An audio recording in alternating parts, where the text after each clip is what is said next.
that's what.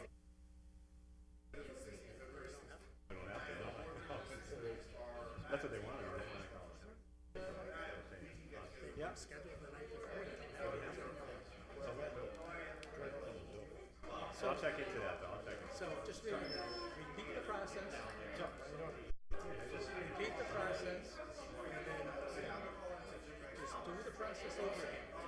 Same routine. And then if anybody's forced, that is on a rotation. From the bottom up and rotation.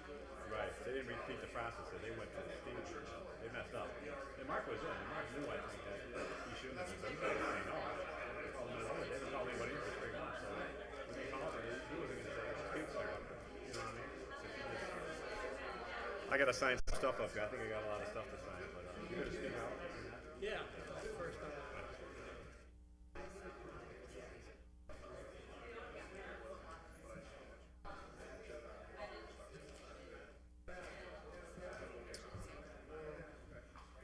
Hi, Jen. Hey, what's going on? Family affair tonight?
I made a bunch of printouts of the same type that I gave out last night. Some question as to whether they can be distributed.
talk about, just get a copy of the local, go downstairs, and get the overtime, make a copy, and say, this is the way it's supposed to be done. You know, and change it, I can't say it's supposed to be. I always wanted to see that the local stuff or something, you know. We thought it was over Marjo. They took some out, put stuff in. Well, yeah, Burnell chucked some, but Yeah, basically, we still got the Because now, especially with, you know, overtime, it's always nice to have it, but now there's some spots. not on rotating. That was our weekend. People say no, they're running the chances. The bottom guys say no. You know, There were some guys that volunteered, that would volunteer, and they'd be in, then the other guy would be in. right. That's what you're, that's what you're doing. But tell me, because of rotating days off, when it's your turn, you know, I'm not the volunteer. No, Jenny was born in It's 70. just the opposite. You're just giving other people the opportunity. But you're taking it, and then the other people are saying, you know, that way you won't get your time.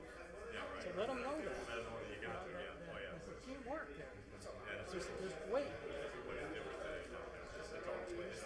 It's not a great place to be, but I'm going to try to ride it out for a couple more years, but it's not. I mean, I still enjoy it. Like you said, you gave me a route, the route I got. Once you're on the street, right? That's it, yeah. And the route is great. I mean, we saved that route. And Kenny goes, Billy, you know, you really put a lot to save that route. And it really is. I mean, What's that? Kenny keeps on saying, you know, Billy saved. I said, I know what Billy went through to save this route the way he did. You know, they really wanted to take that thing. I saved Kenny. His route was all cut up, and then we redid it. And then he was able to go to 4, because that was most of his route. Most of his route, yeah. That's what he And wanted, what he wanted. but he was able to get it.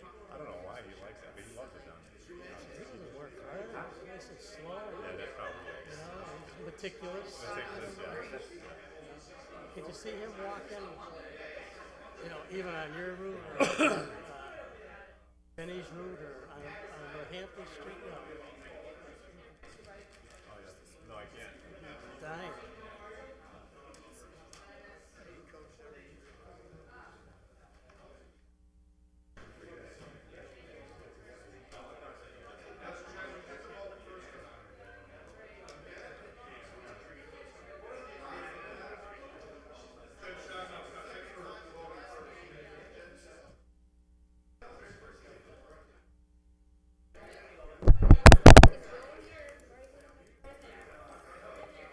The folks that are behind us.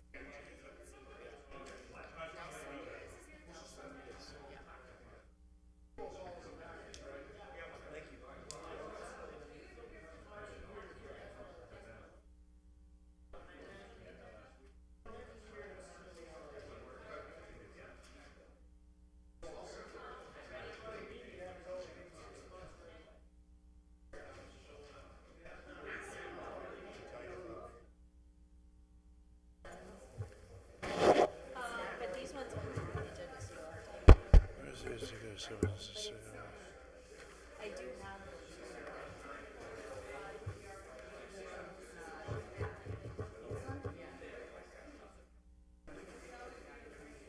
Beautiful day, huh? They do, yeah.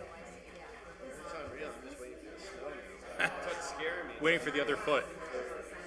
It's like a setup. It is. It's gonna be like a blizzard like 2 days for the. My son knows. My son knows how much money he's lost from snow shoveling. Like he has it written down. Oh, he's like, this is awful for me. My business. Oh yeah. Can I just take this so I can use it? He said that. He goes, I might have to get a real So, job. Jen, we're gonna have to pull your stuff out of committee on the signed casinos. Okay. But it can come out, but we're Okay. gonna have to suspend it. Okay.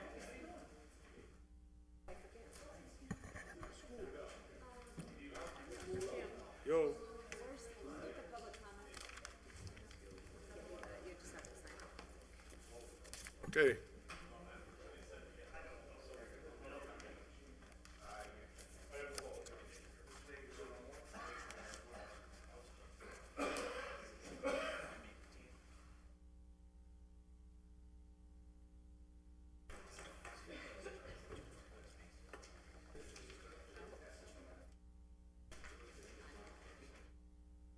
Who's gonna sell her? I heard that, yeah. What's going on? I don't know. I guess it's kind of tough. out for the weather. I guess she's there close to 30 in the morning and she goes all the way. Yeah, all day long, yeah. That's what I heard, so she's retired. Yeah. How about the Elizers? I heard that was bought. Maybe. Yeah. Oh yeah, I thought there was something. Present.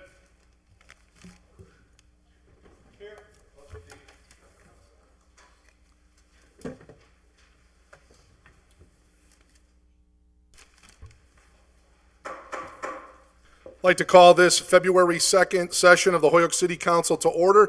The clerk will call the roll and record those members present. Bartley. Here. Bresnahan. Shatnoff. Here. Graney. Here. Jordan. Here. Leahy. Present. LeBrun Martinez. Lisi. McGee. McGivern. Here. Roman. Here. Sullivan. Tallman. Here. Bacon. Here. Valentine. Here. All rise for the Pledge of Allegiance, please. I pledge allegiance to the flag of the United States of America and to the republic for which it stands, one nation, under God, indivisible, with liberty and justice for all. God bless America. And the City of Hoyoke. And the city council. Our first item up, we have an item laid on the table. This is related to Verizon New England. It's regarding the matter of a placement of a pole on the north side of Harvard Street. Is there a motion to remove that from the table? Motion to take off the table? Motion to take off the table. Is there a second? Second. Second, okay. Please hand me item number 1. Okay. Item number 1 reads, petition of Verizon New England, Inc. to place one pole on the northerly side of Harvard Street at a point approximately 173 feet easterly from the center line of Pleasant Street. Motion has been made and seconded to remove from the table. All in favor? Aye. Aye. Opposed? No. Show of hands. If you're in favor of removing from the table, please raise your hand. 2, 3, 4, 5, 6, 7, 8. Motion carries. Item removed from the table. Okay, and we now have this petition and request now before us. Is there a representative of the Motion to company? grant the petition? Motion has been made to, I believe we continued also the public hearing at the last time. So do we want a motion to close the public hearing? I think we're going to need to do that. And then, do we have Verizon? I believe there was some questions regarding the double pole issue or whatever. No, anyone here from Verizon? Hearing none, okay. Make a motion fails. Okay, well, the motion is to close the public hearing on it. I would assume, right? Yeah, either way, we have to close it at this point. Okay, so motion is to close the public hearing. Is there a second to that? Second. Second. Okay, under discussion on why we should close the public hearing or any other further comment that we would like to make? Okay, Yeah, Counselor I'll make a Bartley? comment. I say we just put this right back on the table.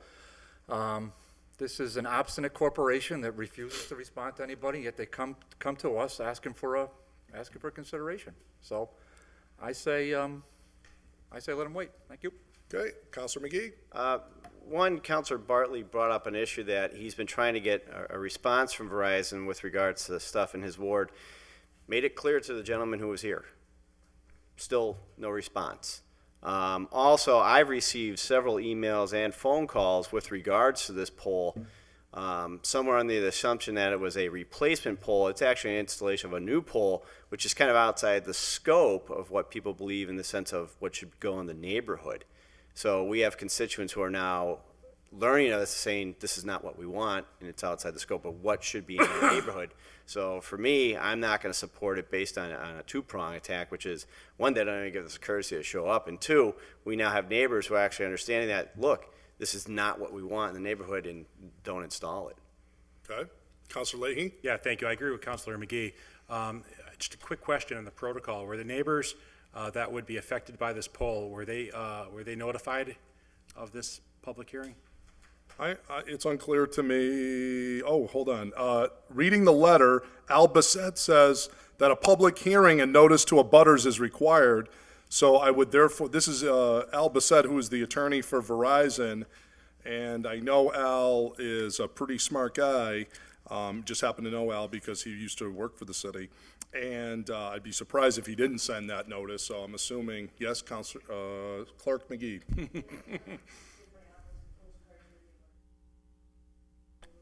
Okay, so yes, to your question, the butters were notified.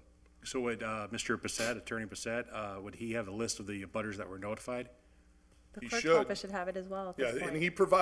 he provides the postcards to the clerk, and the clerk mailed them out.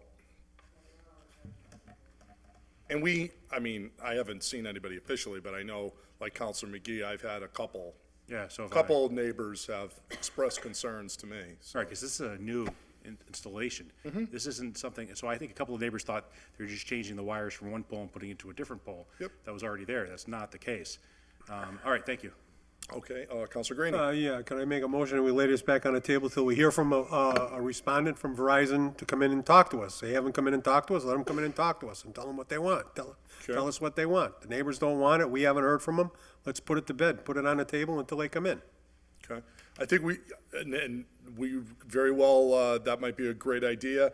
I just would like to talk with the legal counsel to perhaps just clarify how long, is there any sort of like this passes if we don't approve it after so long? I don't know if Kara's ever researched one of these before, but while you're thinking about that, Counselor Bartley. Yeah, I appreciate Counselor McGee's support and his due diligence in his ward. I just want to make it clear that I've emailed every ward counselor to show that this is not just a Ward 3 issue. This is a city-wide issue, and this is Verizon saying, we will not comply with Massachusetts general law. It's not about calling me back. It's them saying, we are going to snub you, City of Holyoke, and Massachusetts general law. We're not going to comply with it because nobody enforces it. So, and now we have a motion to take off the table. Why? Why? There's no reason to do it. Only because what, it sits on our agenda? Who cares? Let it sit on the agenda for another 2 years, because that's how long these polls have been in, like 5 years.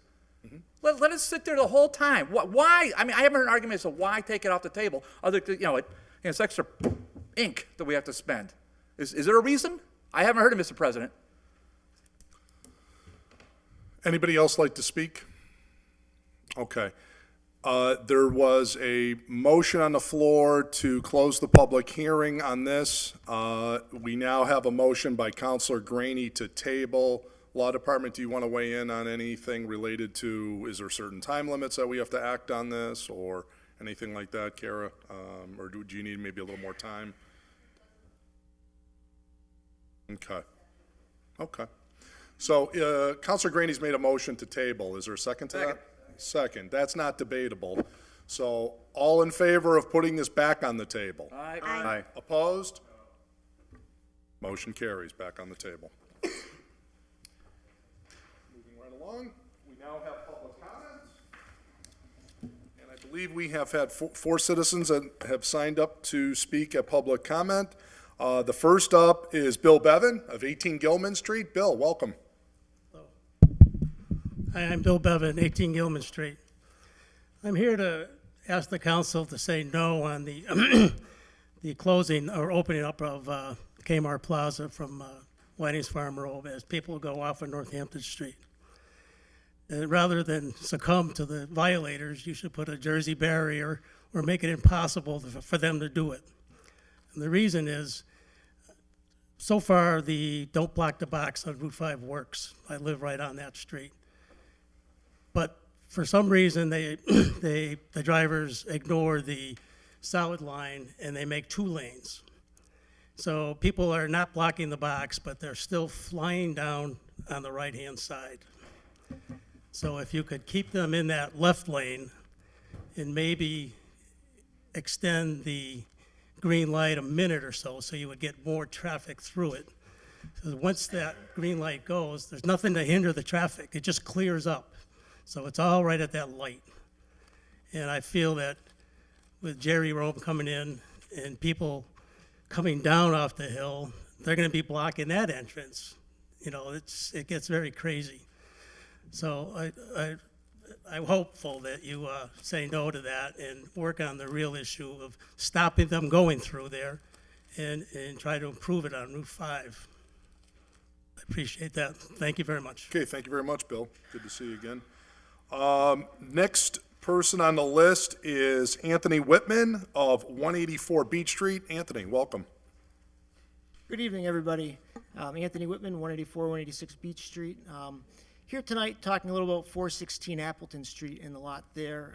Some councilors have come to the understanding that we have interest in that property, as well as another landlord here today.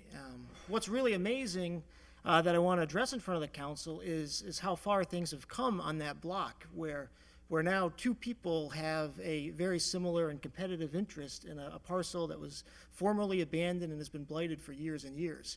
And what has contributed really to the redevelopment of that block has been strong partnerships between the city and private investors, between private investors in the community, between the city and the Attorney General's office and the Abandoned Housing Initiative.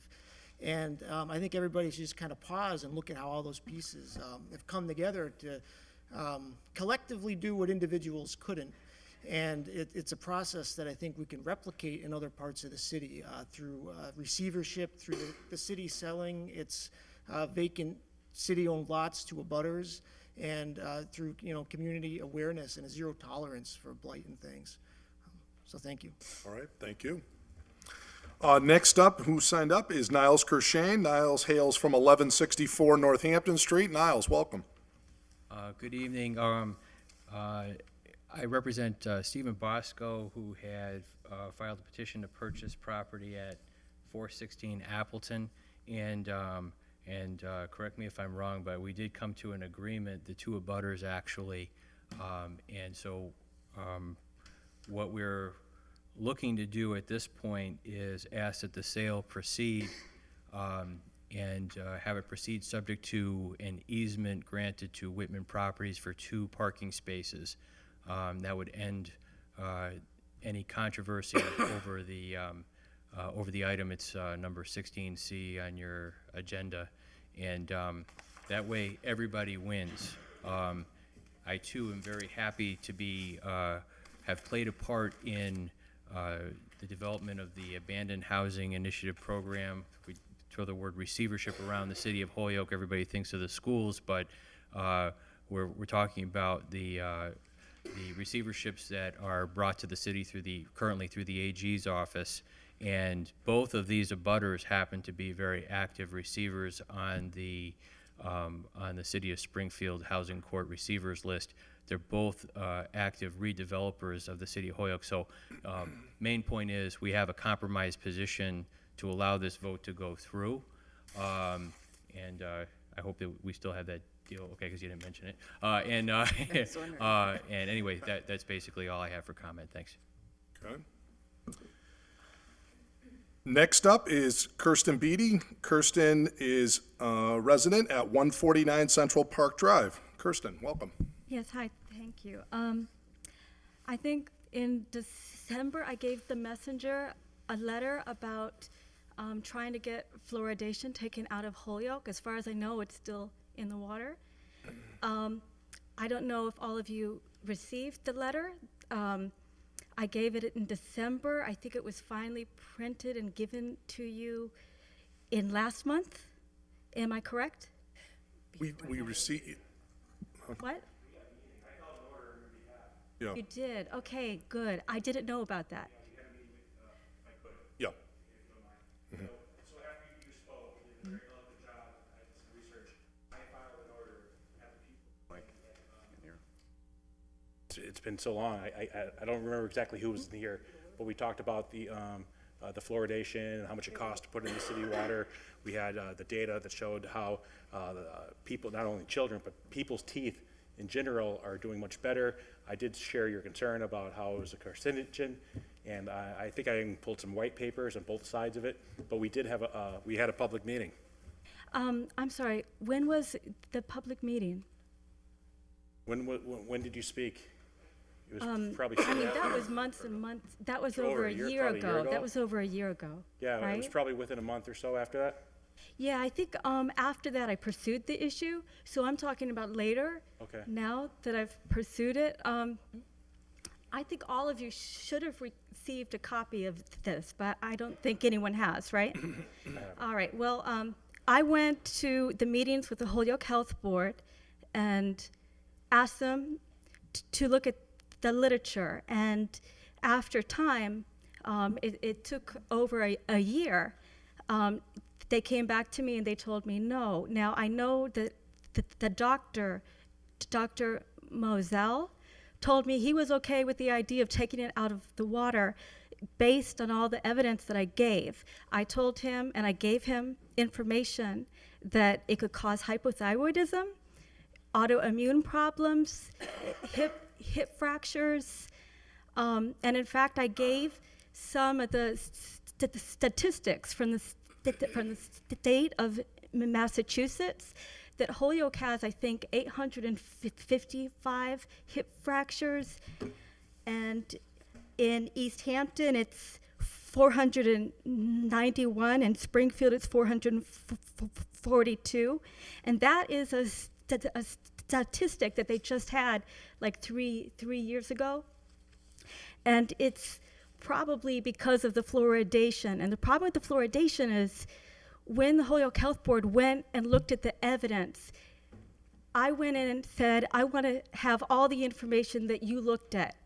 And they gave it to me, and when I looked at the evidence that they looked at, they were quoting evidence from the 40s and the 50s. They had quoted the Surgeon General, who was quoting really old evidence that a lot of people believe.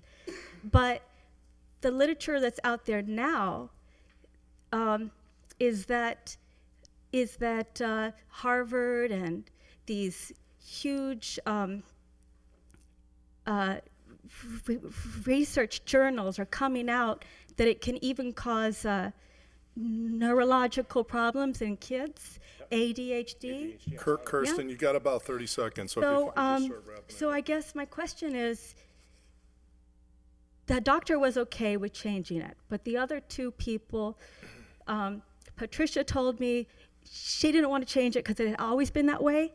I just don't know how I can proceed from there. And I would like to know the options. And I would be glad to head up a committee or anything, but I would like to know how to proceed. Okay. Kev, it's the Board of Health's decision, you know that. So, I mean, That's right. I think to proceed, it's a combination of the Board of Health and talking with the Water Department. It's between the two of them, but as a general rule, I think the Water Department is deferring to the Board of Health. And at this time, the Board of Health takes a different view than what you have, and therefore we are, continue to remain in the same position as a city as we are. Are there And so any- I think that'd be the most succinct answer I can give you as to where we are and where we shall proceed. Are there any avenues for the legal aspect? Like, can you file a petition? You mean in terms of to the Board of Health? I guess if you want to put something to vote in town, you have to begin a petition? Oh, Can you do yes. that? Yes. Yes, I would recommend you probably speak to call the law department tomorrow. Maybe they can assist you, or you could privately hire a lawyer to look into the process to get things on the ballot. I know there's a number of non-binding ways. I don't know about binding on that. I haven't researched to put it on the ballot myself, so I couldn't advise you one way or the other. Counselor Vacan, did you want to? Thank you. This originally came through the Public Safety Committee, and I do believe there may have been at least one change on the Board of Health since your petition, and it's always in order to ask a board to reconsider a past action. Right. There's nothing impeding that. And if you have a citizen's petition, it will require us to hold a public hearing on the matter. Okay, and if I do that, then it would be put on the board and then everybody would know, right? Correct. Okay, all right then. Yep. Great. Okay, thank you again for coming. Prior to going to communications, I would note, do we have the school department items? We have been requested by our esteemed colleagues at the school department that there's a number of statements of interest that they would like to present to us. They come in the form of 6 different votes. I believe we can vote on these, however, as a package, and it's related to the replacement and modernization of school windows for various city schools. President, make a motion to suspend the rules to go out of order and take up these items. As a Thank you. package. Motion has been made and seconded to suspend the rules to take up these late file items marked on our agenda is late file J through late file O. All in favor of suspending the rules and taking these up as a package? All in favor? Aye. Aye. Opposed? So moved. Under the rule suspension, we're joined by Lenny Gibbons, who works for the school department and is one of the leaders there, especially on matters of this nature. He would like to speak to the city council to clue us in as to the current state of affairs on this. All in favor of allowing Lenny, And John as Brown. well as school committee member John Burnell to address the city council on this matter? All in Aye. favor? Opposed? So moved. Just so the board is aware, Dr. Reich recently, and by recently, I'm talking a day ago, became aware that there was a pot of funds potentially with the state level to do a replacement of the school windows. He asked me if this could be presented before the city council with this short notice. The nature and reason for the short notice is this just became aware to them, and it on or before February 12th, and as you know, we won't have another full city council meeting before then. So as a result, we have this paperwork that is before us.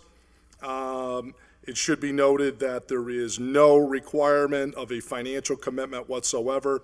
It strictly is, and I'll read this to you.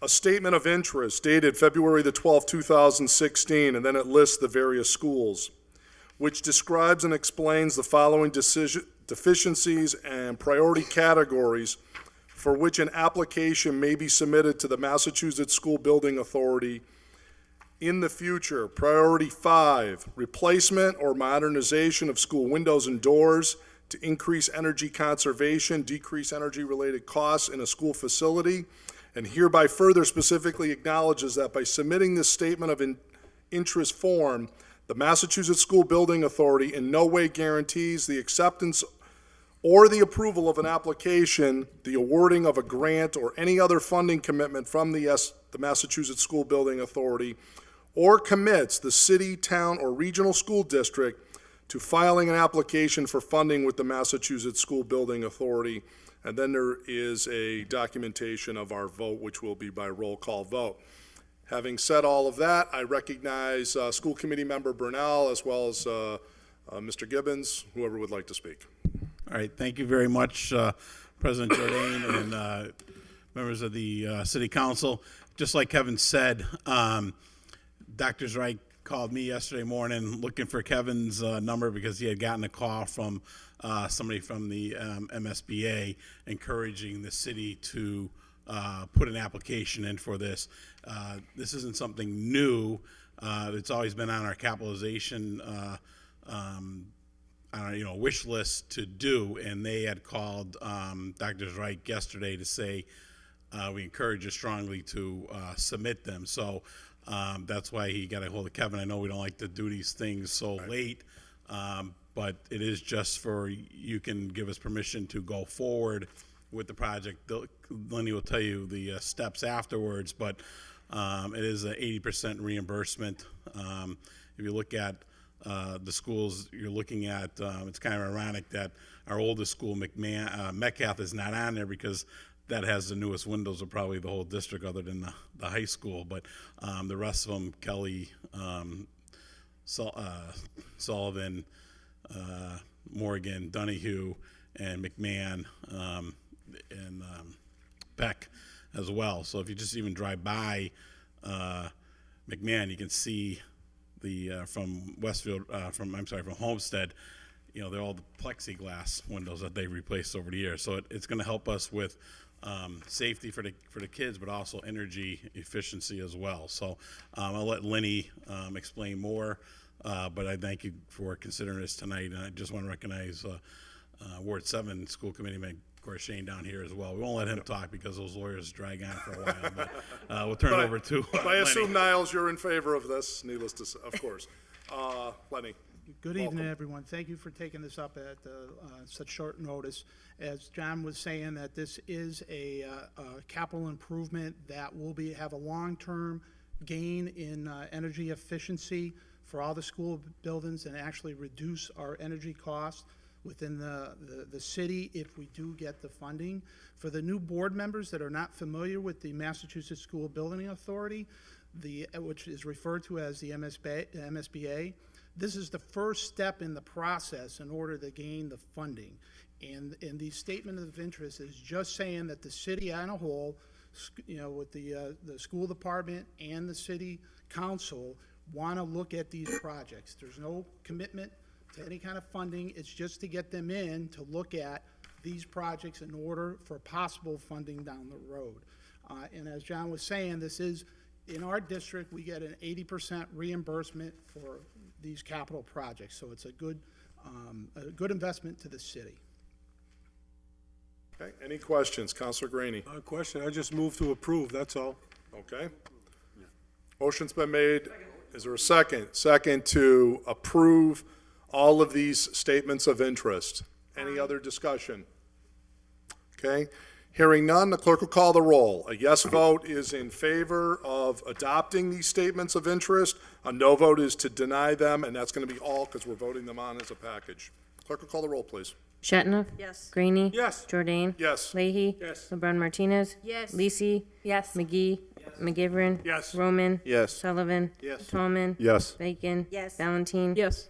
Bartley? Yes. Bresnahan? Yes. Unanimous vote of the body. By your unanimous vote, you've approved the statements of interest for the school department for that project. Best of luck. Thank you. Thank you. Communications.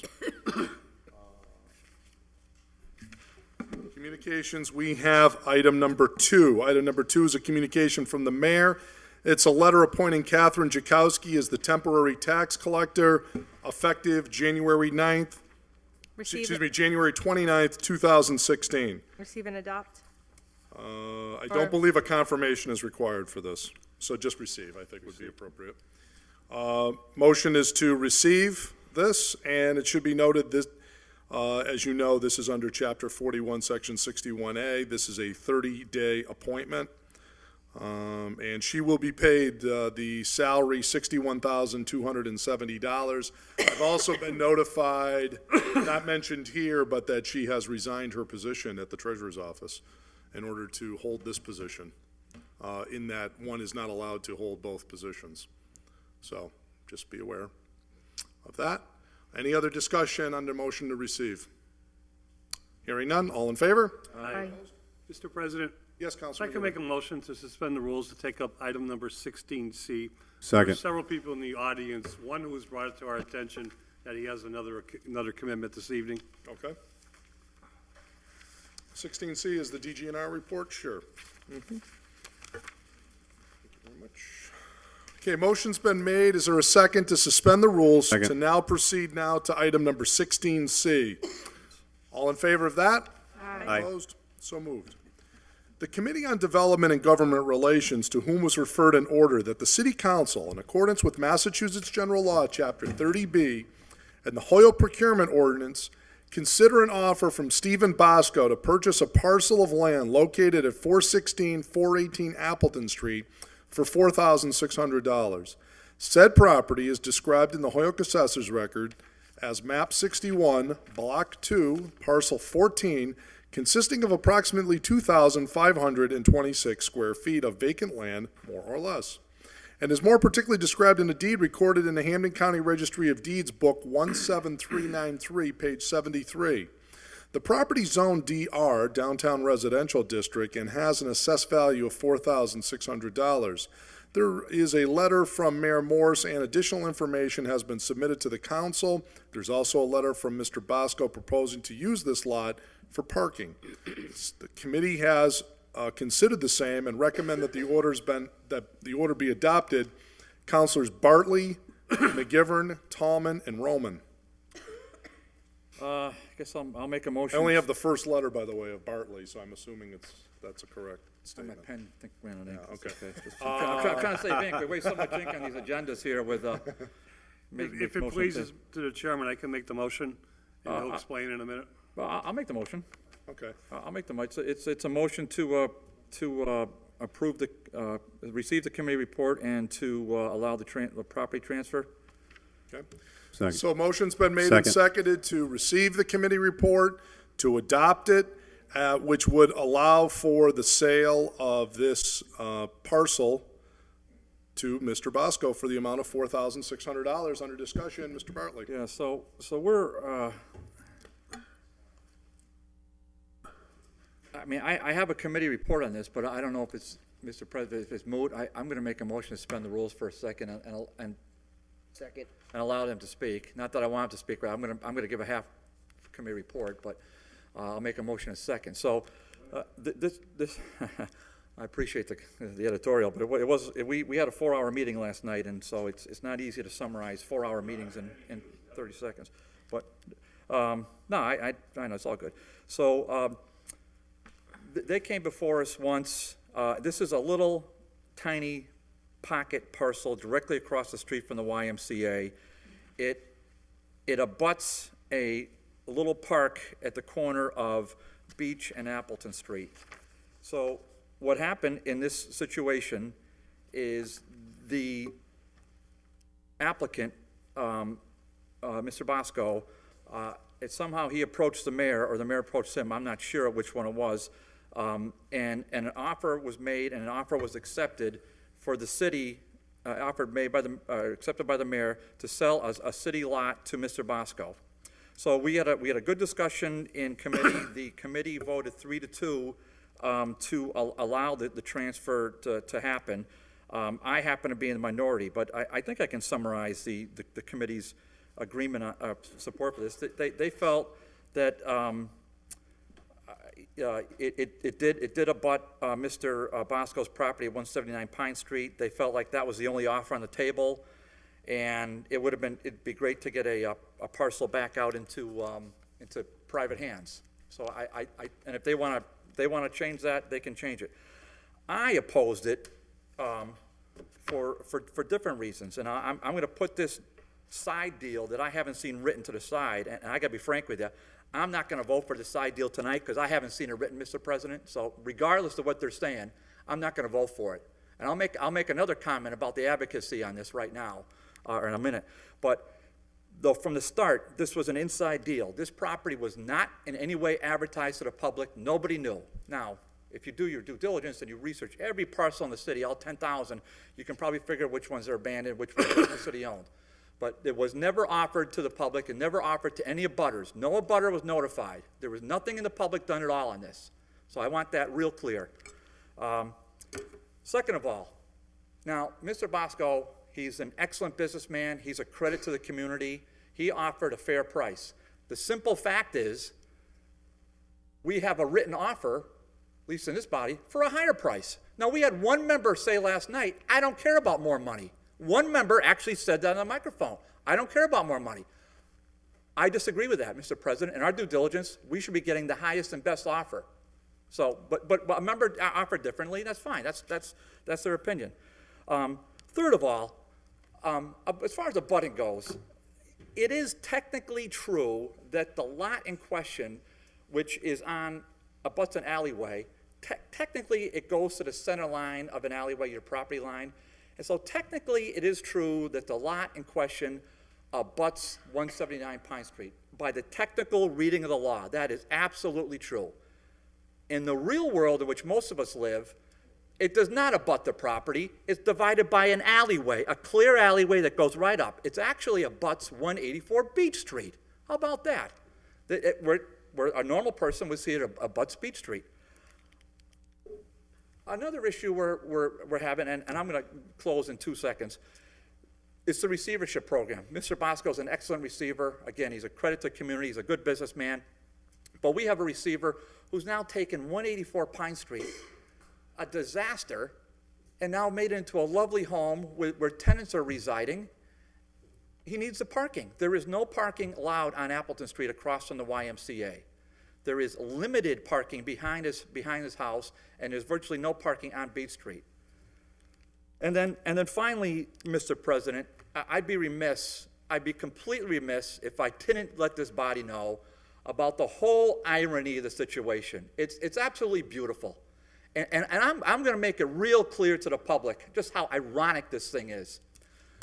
For 2 years, the gentleman has had a banner on his property. Don't park on my history. Why? That was the YMCA. Don't park on my history. What did the YMCA want to do? They wanted a parking lot. Don't park on my history. It's all around. All the property's all around the YMCA, Mr. President. Don't park on my history. Now, the good news, tonight, I happen to be the only city councilor to attend the planning board hearing. The planning board granted the special permit created by this body, 5-4-0, there was one missing member, to allow the YMCA to do what? Put in a parking lot. So the 2-year saga is now over. But the gentleman applying, what does he want, Mr. President? He wants a parking lot across the street from the Y. Yes, he's going to put a little green space, Mr. President, but he's coming in here with a straight face saying, I want a parking lot. And you, board, I want you to approve an inside deal. I guess we'll consider it, Mr. President. Not with my vote, not tonight, and I don't know about this inside deal, and I'll end it right there. Thank you. Okay, Councilor Leahy had his hand up first. Yeah, thank you. I do want to speak on behalf of the person who is asking for this parking lot. He does a lot of great things. He's a developer. He's a landlord that continuously comes down to the city council and comes down to city meetings. So I have nothing but the utmost respect for him, because if we had every landlord that was like this gentleman, Holyoke would be in much better shape. However, one of the concerns I have is I'd like to echo a lot of the sentiments. And let me just tell you, Dave, I wasn't talking about you being brief. You asked for other people to come up. Thank you, and that's you certainly talk as much as you'd like. However, one of the things that I understand the rules, and if it's under $25,000, it's pretty much at the you can sell it. However, we've known for a long time that other entities in that neighborhood needed extra parking. And so I think that it would have been a good faith effort to show that parcel of land to other neighbors prior to that. And that's my biggest concern. And that's why I would have a hard time voting for that tonight. Thank you. Mm-hmm. Councilor McGivern. Thank you, Mr. President. Just a little background. The lot itself was the former was the former LaPointe's Market.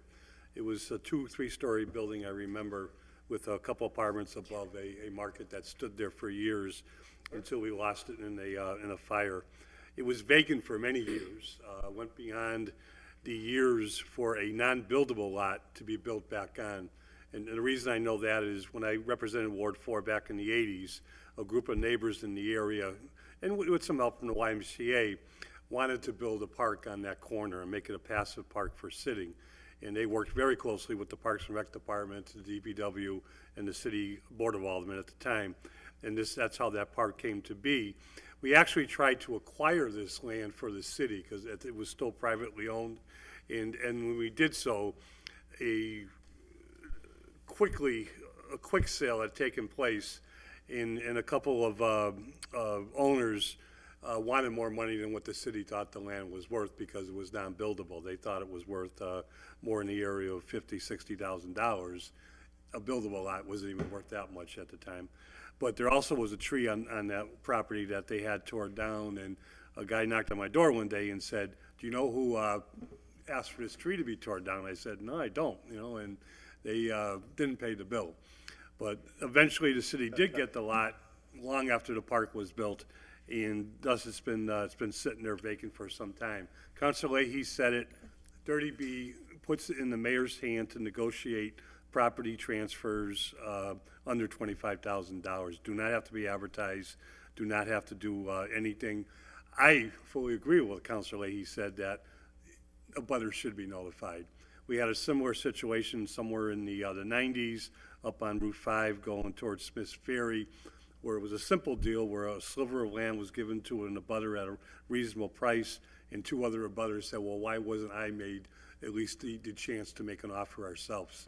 I swore, Mr. President, you said last night, but I swore we adopted an ordinance saying that the mayor's office should always notify abutters within 300 feet when property could be sold. Apparently, the law department's done a quick research, and apparently there is no legal language to say the mayor has to do that. Mr. Whitman's proposal is fine, the same idea as Mr. Bosco's proposal. This is the mayor's job to negotiate, and the mayor's alone.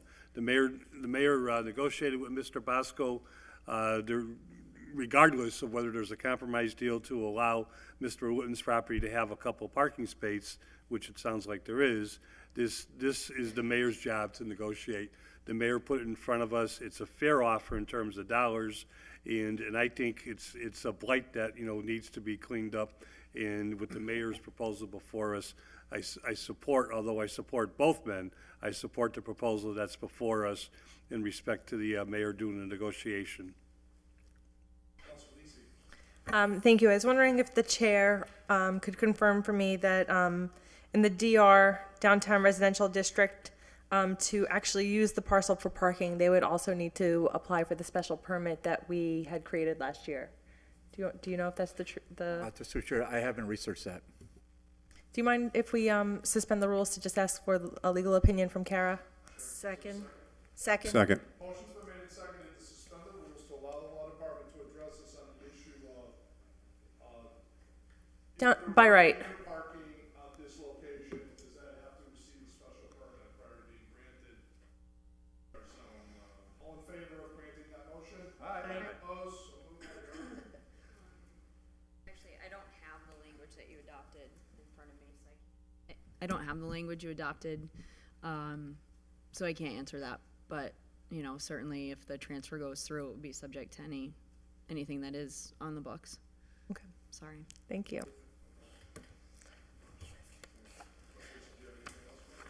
No, I'm just going to look through my desk to see if I have the zoning.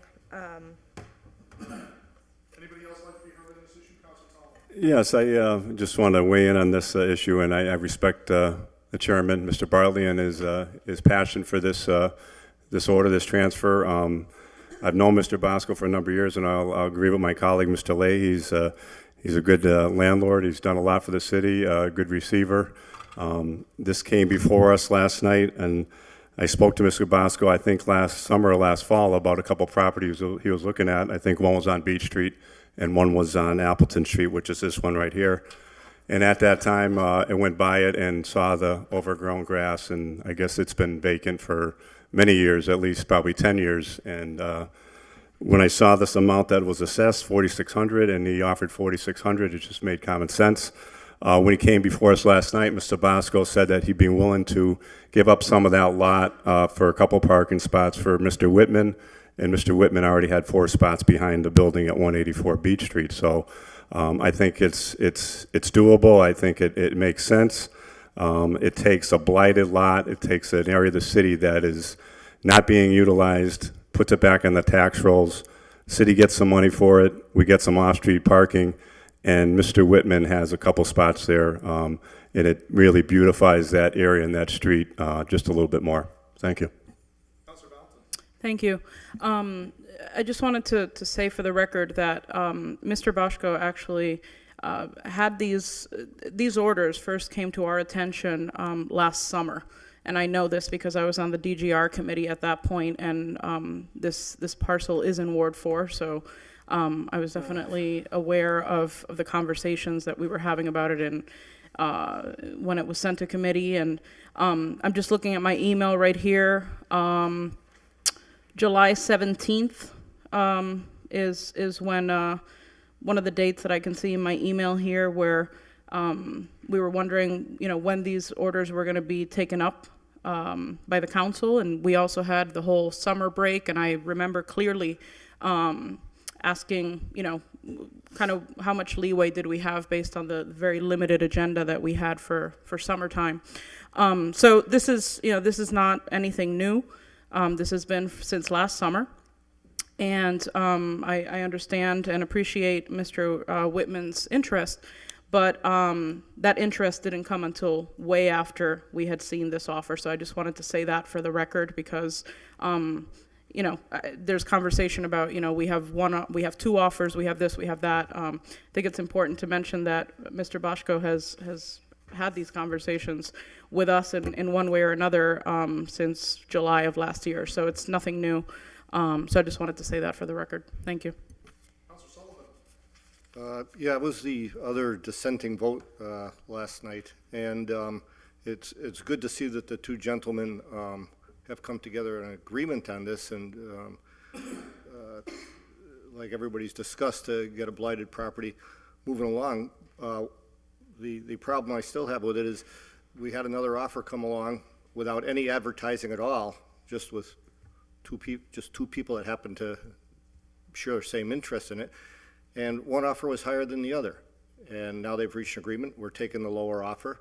I think it highlights the problem we have here with making these decisions without any advertising, without any public knowledge of these deals going down. So while I would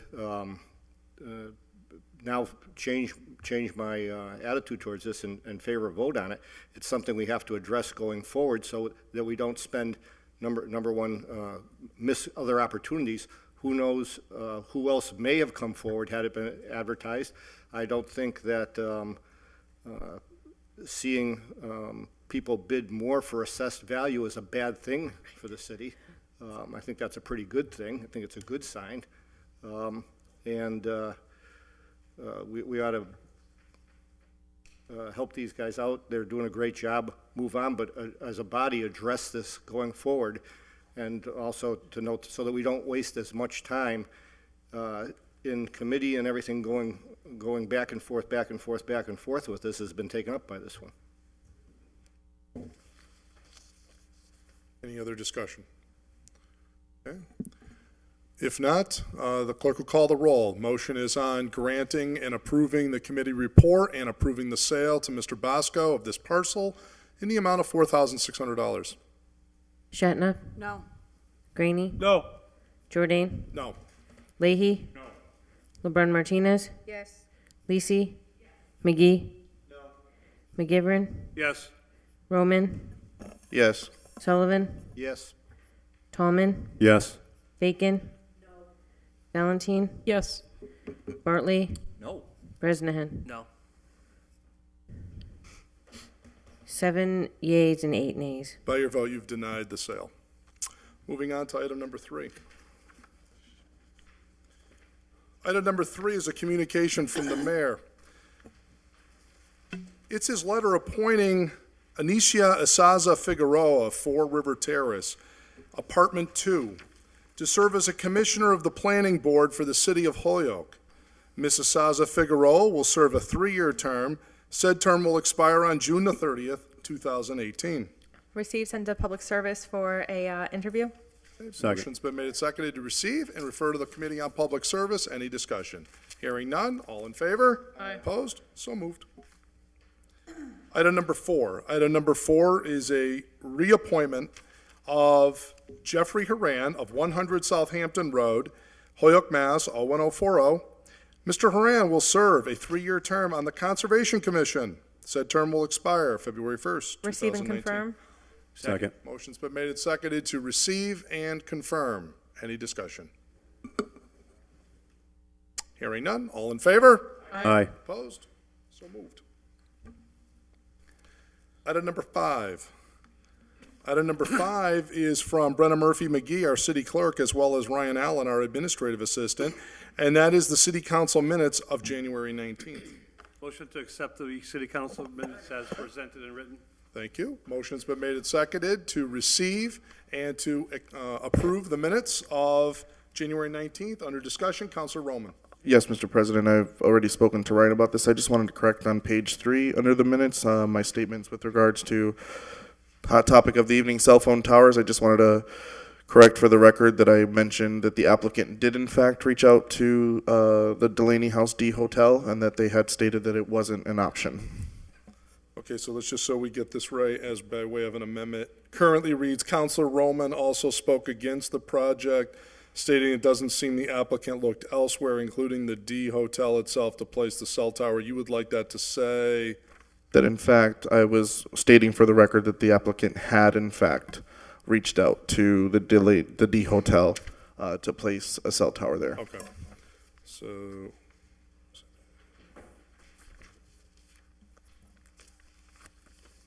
okay, so you want to change delete the word not and put does seem that the applicant looked elsewhere, okay?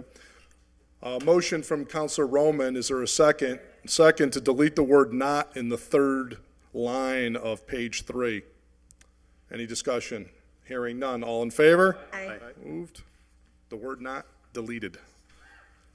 Any other discussion? On the main motion to receive and approve, all in favor? Aye. Opposed? So moved. Item number 5, 6 and 7 as a package, we received both of them in the mail. Can we just not do that? Okay, 6. Okay. Item number 6 is a communication from the City Council President, yours truly. It's a letter to David Guzman. Dear David, I'm writing to you on the occasion of your departure as the collector of taxes to inform you that the City Council unanimously adopted a resolution of personal commendation in recognition of your outstanding service to the city and the people of Holyoke. Your attention to detail and your duties generally is both a sign of your great acumen for the position, but also a further demonstration of how you handle yourself generally. You have been a true credit to the city government over your years of service in multiple capacities. As fellow public servants, we recognize the difficulty of being a good servant, but you have performed your duties nobly and with demonstrated excellence. You have left the office much better than you found it. As our appointee, please know that you hold our esteem and heartfelt thanks for a job well done. We wish you the very best for the future and are certain you will be a success in any endeavor you choose. With warmest regards, Kevin Jourdain, President of the City Council. Can I Second. say something? Motion's been made and seconded to receive. Under discussion, Councilor Leahy. Yeah, very quickly, thank you, David, for not having this blown over and combining this in the package. This was a great letter, well-written. Thank you for writing that. Dave Guzman, it's going to be an absolute loss to the city of Holyoke. No, you didn't. The efficacy to his job was, Councilor Leahy. I was just saying that the efficacy to his job, he kept the standards extremely high. He was one of the best department heads that I had to work with. And to this day, one of the biggest regrets I have on the city council was voting against him when Brendan Murphy was telling me that he was a great guy, he was knowledgeable, had his master's. And I remember this meeting, and I had voted against him. Sooner, probably about 6 months later, I wrote him a thank you card, thanking him for his service, and it was probably the biggest mistake that I made as a city councilor. It's a shame that we lost him. His family is top notch, but more importantly, the work he did for the city of Holyoke, and he did a lot more than what he just did as a paid position.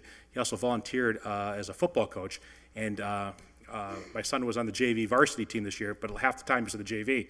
He was one of the best coaches going. I think it's a shame to the city that we lost him. Thank you.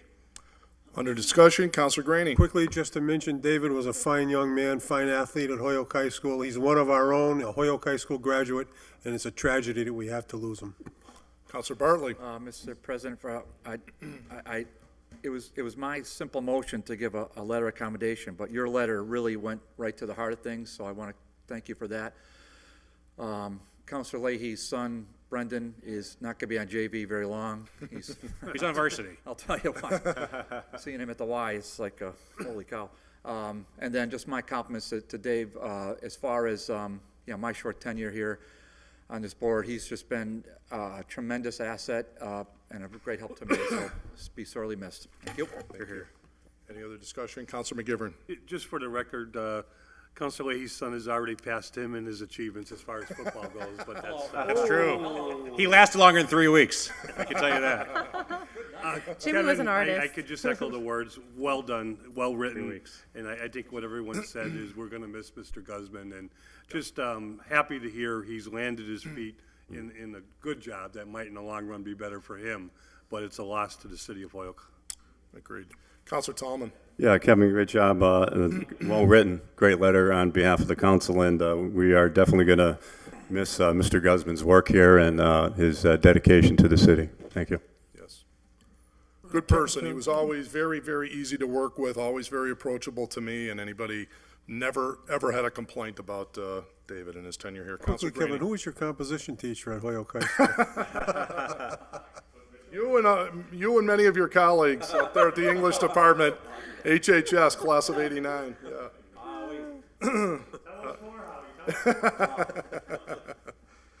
Very good. So, motion on the floor is to receive. All in favor? Aye.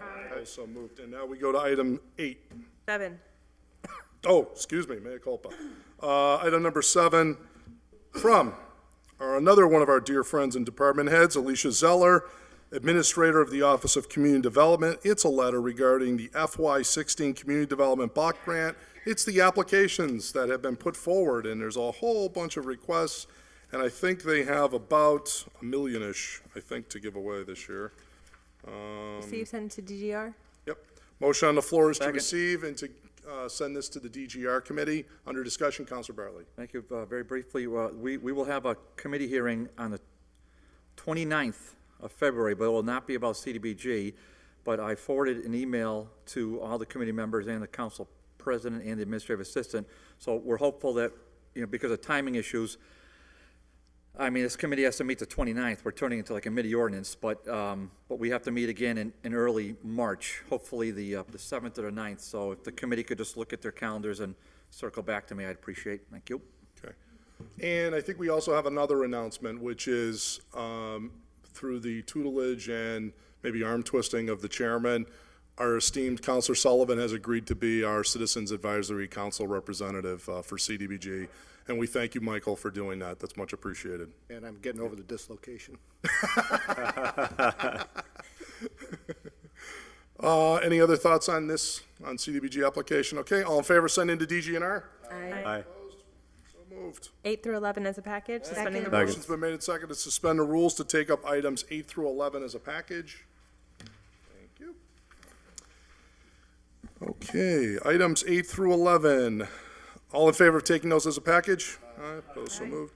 First one up, item 8, Park and Rec Commission minutes of December 14th.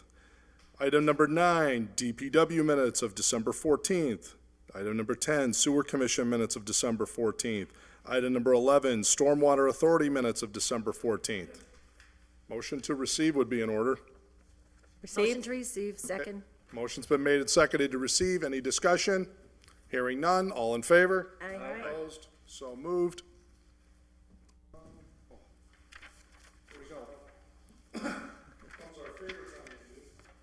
I believe this is called a lightning round. Yes, lightning round. And it's funny because the only thing I'm really going to go after, particularly 2 things I'm going to just mention for us for the evening. One is I want to give kudos to the mayor for listening to the city council on the Muni Code issue, and you will see an item appropriation later this evening appropriating the funds for Muni Code. So this was something near and dear to the hearts of myself and the city clerk, who also worked very hard advocating for these funds, and I know Rory is doing a lot of work to replicate some of the things that Muni Code would do, but we really feel that the Muni Code funding is going to be really, really important, certainly for the work that we do here. So I wanted just to say that check, we can check that one off the to-do list. That is done now. The other thing is I just wanted to give high praise to the DG&R committee. I had a front row seat for that last night. Really tremendous, another tremendous committee meeting, and I just wanted to, in particular, thank Senators Humison as well as Representative Vega, both of whom worked really, really hard for the city to go through the benefit of a lightning round of questions from all of us, and we had a lot of time to go over a lot of different things. I know I had on a number of priorities and things that I'm working on. In terms of the water sewer merger issue, I think we got some good new information last night. Also something near and dear to my heart, which is the future of the city pools and making sure that we have trying to seek funding to the extent that we can to fix the Pouliot pool, so our kids in the city have a public pool. This is really, I mean, Holyoke for years prided itself on a tremendous pool system for the children in the summers, and today we have no functioning pool at all. And so this is kind of disconcerting, and we need to get that going so we're all set for the summer again. So I wanted to just point that out, that we had, that was a great meeting the other night. I continue to have a number of good conversations with the mayor on a number of things that I think we're going to work together on, and certainly priorities that you have articulated to me. I had a meeting, but I'll continue to roll some of those points out over the coming weeks. So thank you, everyone. The other thing I wanted to just mention to you is we're going to have an item later on in the agenda. Not next meeting, but the meeting thereafter, our first meeting in March, is going to bump up against the presidential primary. And it would be my recommendation to you that we move the meeting back one day to the Wednesday, I believe it's March 2nd. So if folks are amenable to that, when we get up to that item, we could talk about that. But sure. When we get to it, it's fine. Okay, great. All right, so very good. So that's the president's report for this particular meeting. Moving right along. We now brings us to reports of committees. We have the Ordinance Committee report. First up is, yes.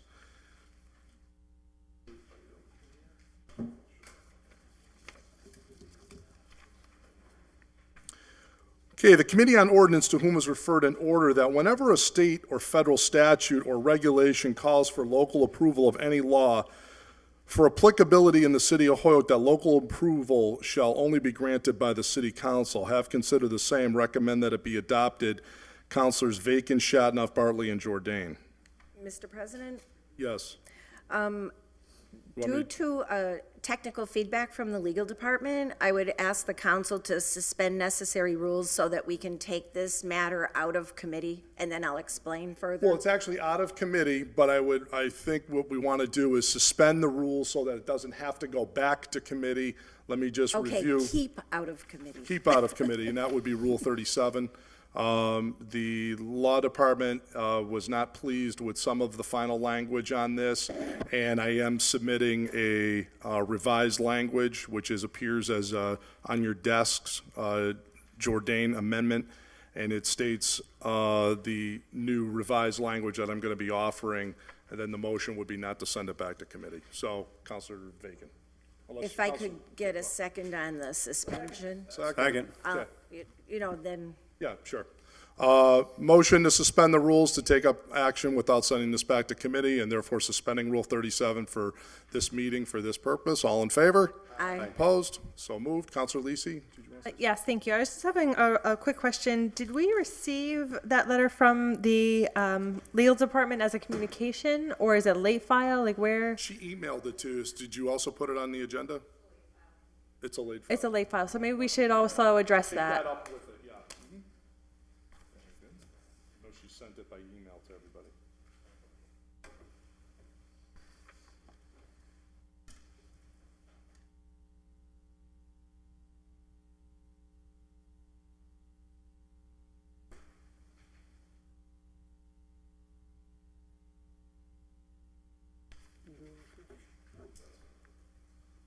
Yep, that's it.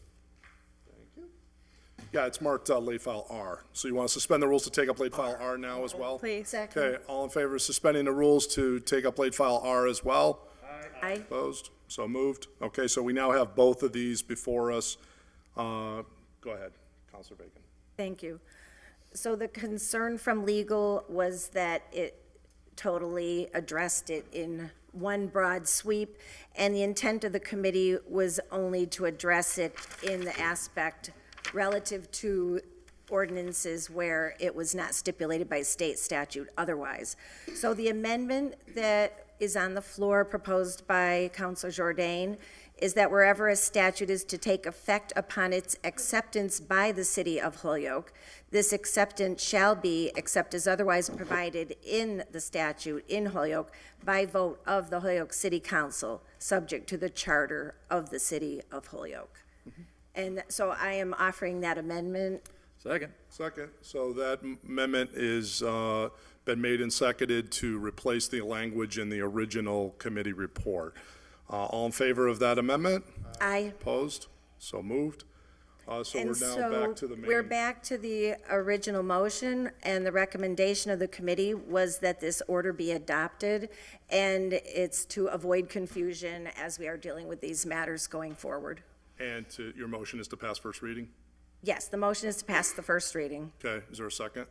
Second. Motion's been made and seconded to pass the first reading. Any discussion, Counselor Graney? Yeah, just quickly, this amendment covers the legalese of this whole thing. Correct.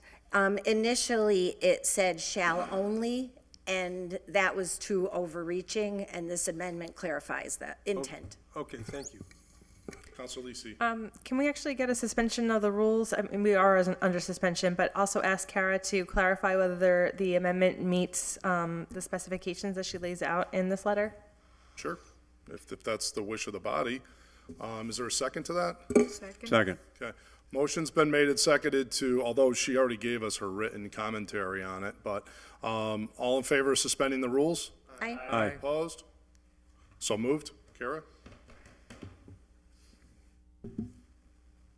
And I did present you this afternoon with this, actually this morning with this alternative language. Yep.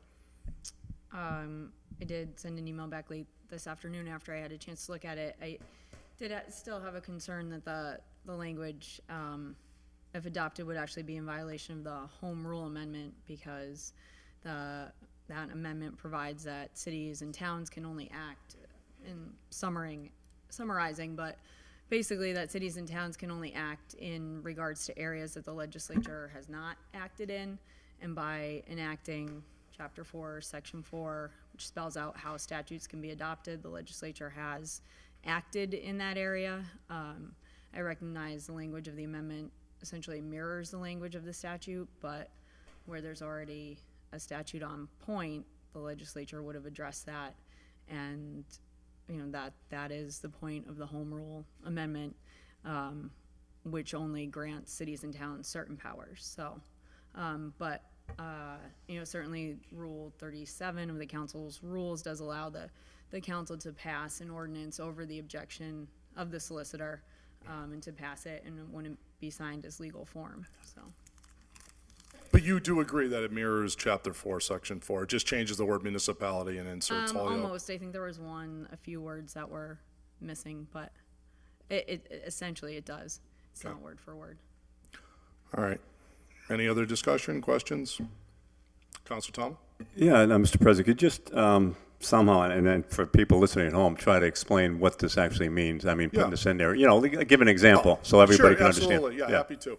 Okay, so as you know, there's questions sometimes as to local approval statutes, and the issue is I want to ensure that the city council is never excluded from the process. The problem is that, we've had incidents, as you know, where the city council has been excluded and the mayor has adopted local approval laws without the city council's okay. And so what this is saying is it's putting Mass General Law, Chapter 4, Section 4 language in our ordinances so we don't miss it in the future.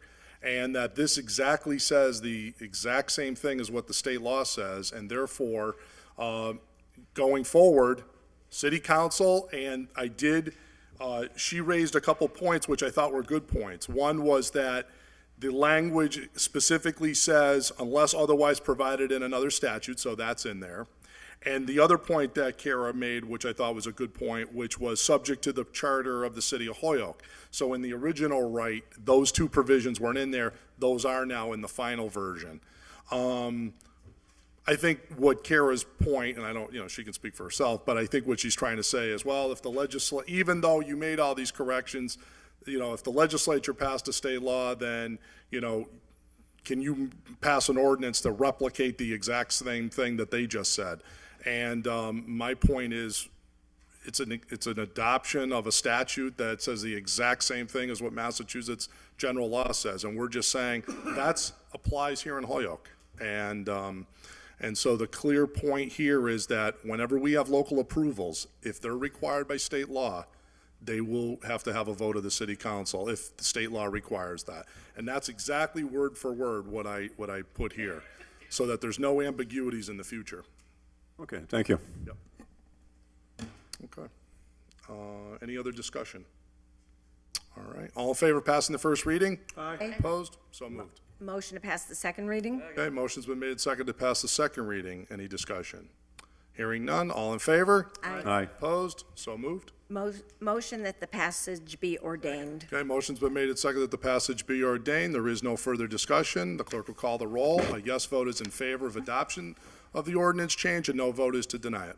Shatna. Yes. Greenie. Yes. Jordan. Yes. Leahy. LeBron Martinez. Yes. Lisi. No. McGee. McGivern. Yes. Roman. Yes. Sullivan. Tallman. Yes. Bacon. Yes. Valentine. Yes.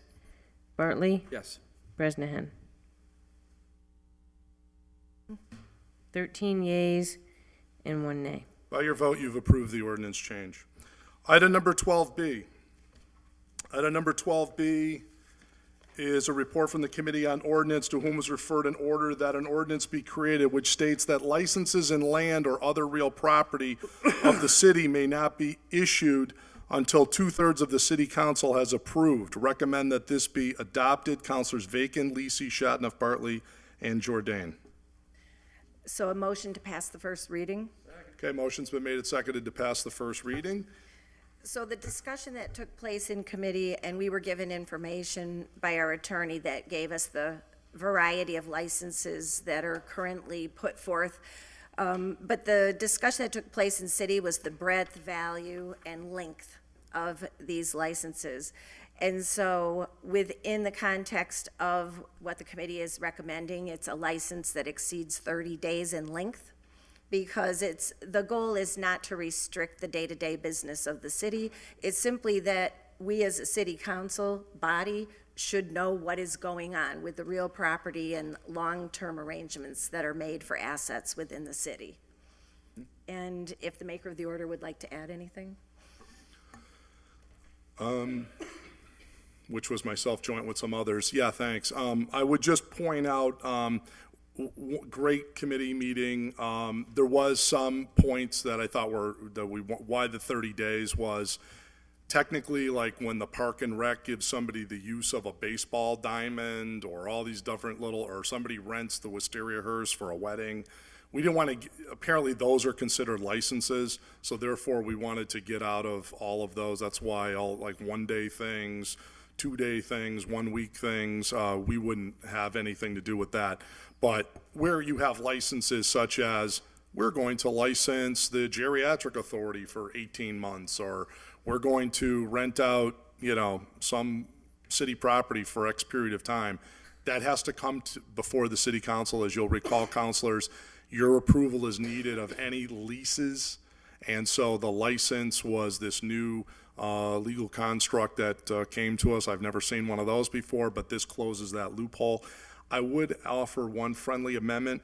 In speaking to the law department earlier today, I was a little concerned about the word written before the word any license agreement. My point is, if an oral agreement were to be given for greater than 30 days, I wouldn't want to also exclude that. Why it didn't seem likely that would be happening, there's no really need for the word written, so I think we should So the recommend it, just delete that is one to word, written. delete written? And I did check that out with Kara. She said that would maintain the legal form.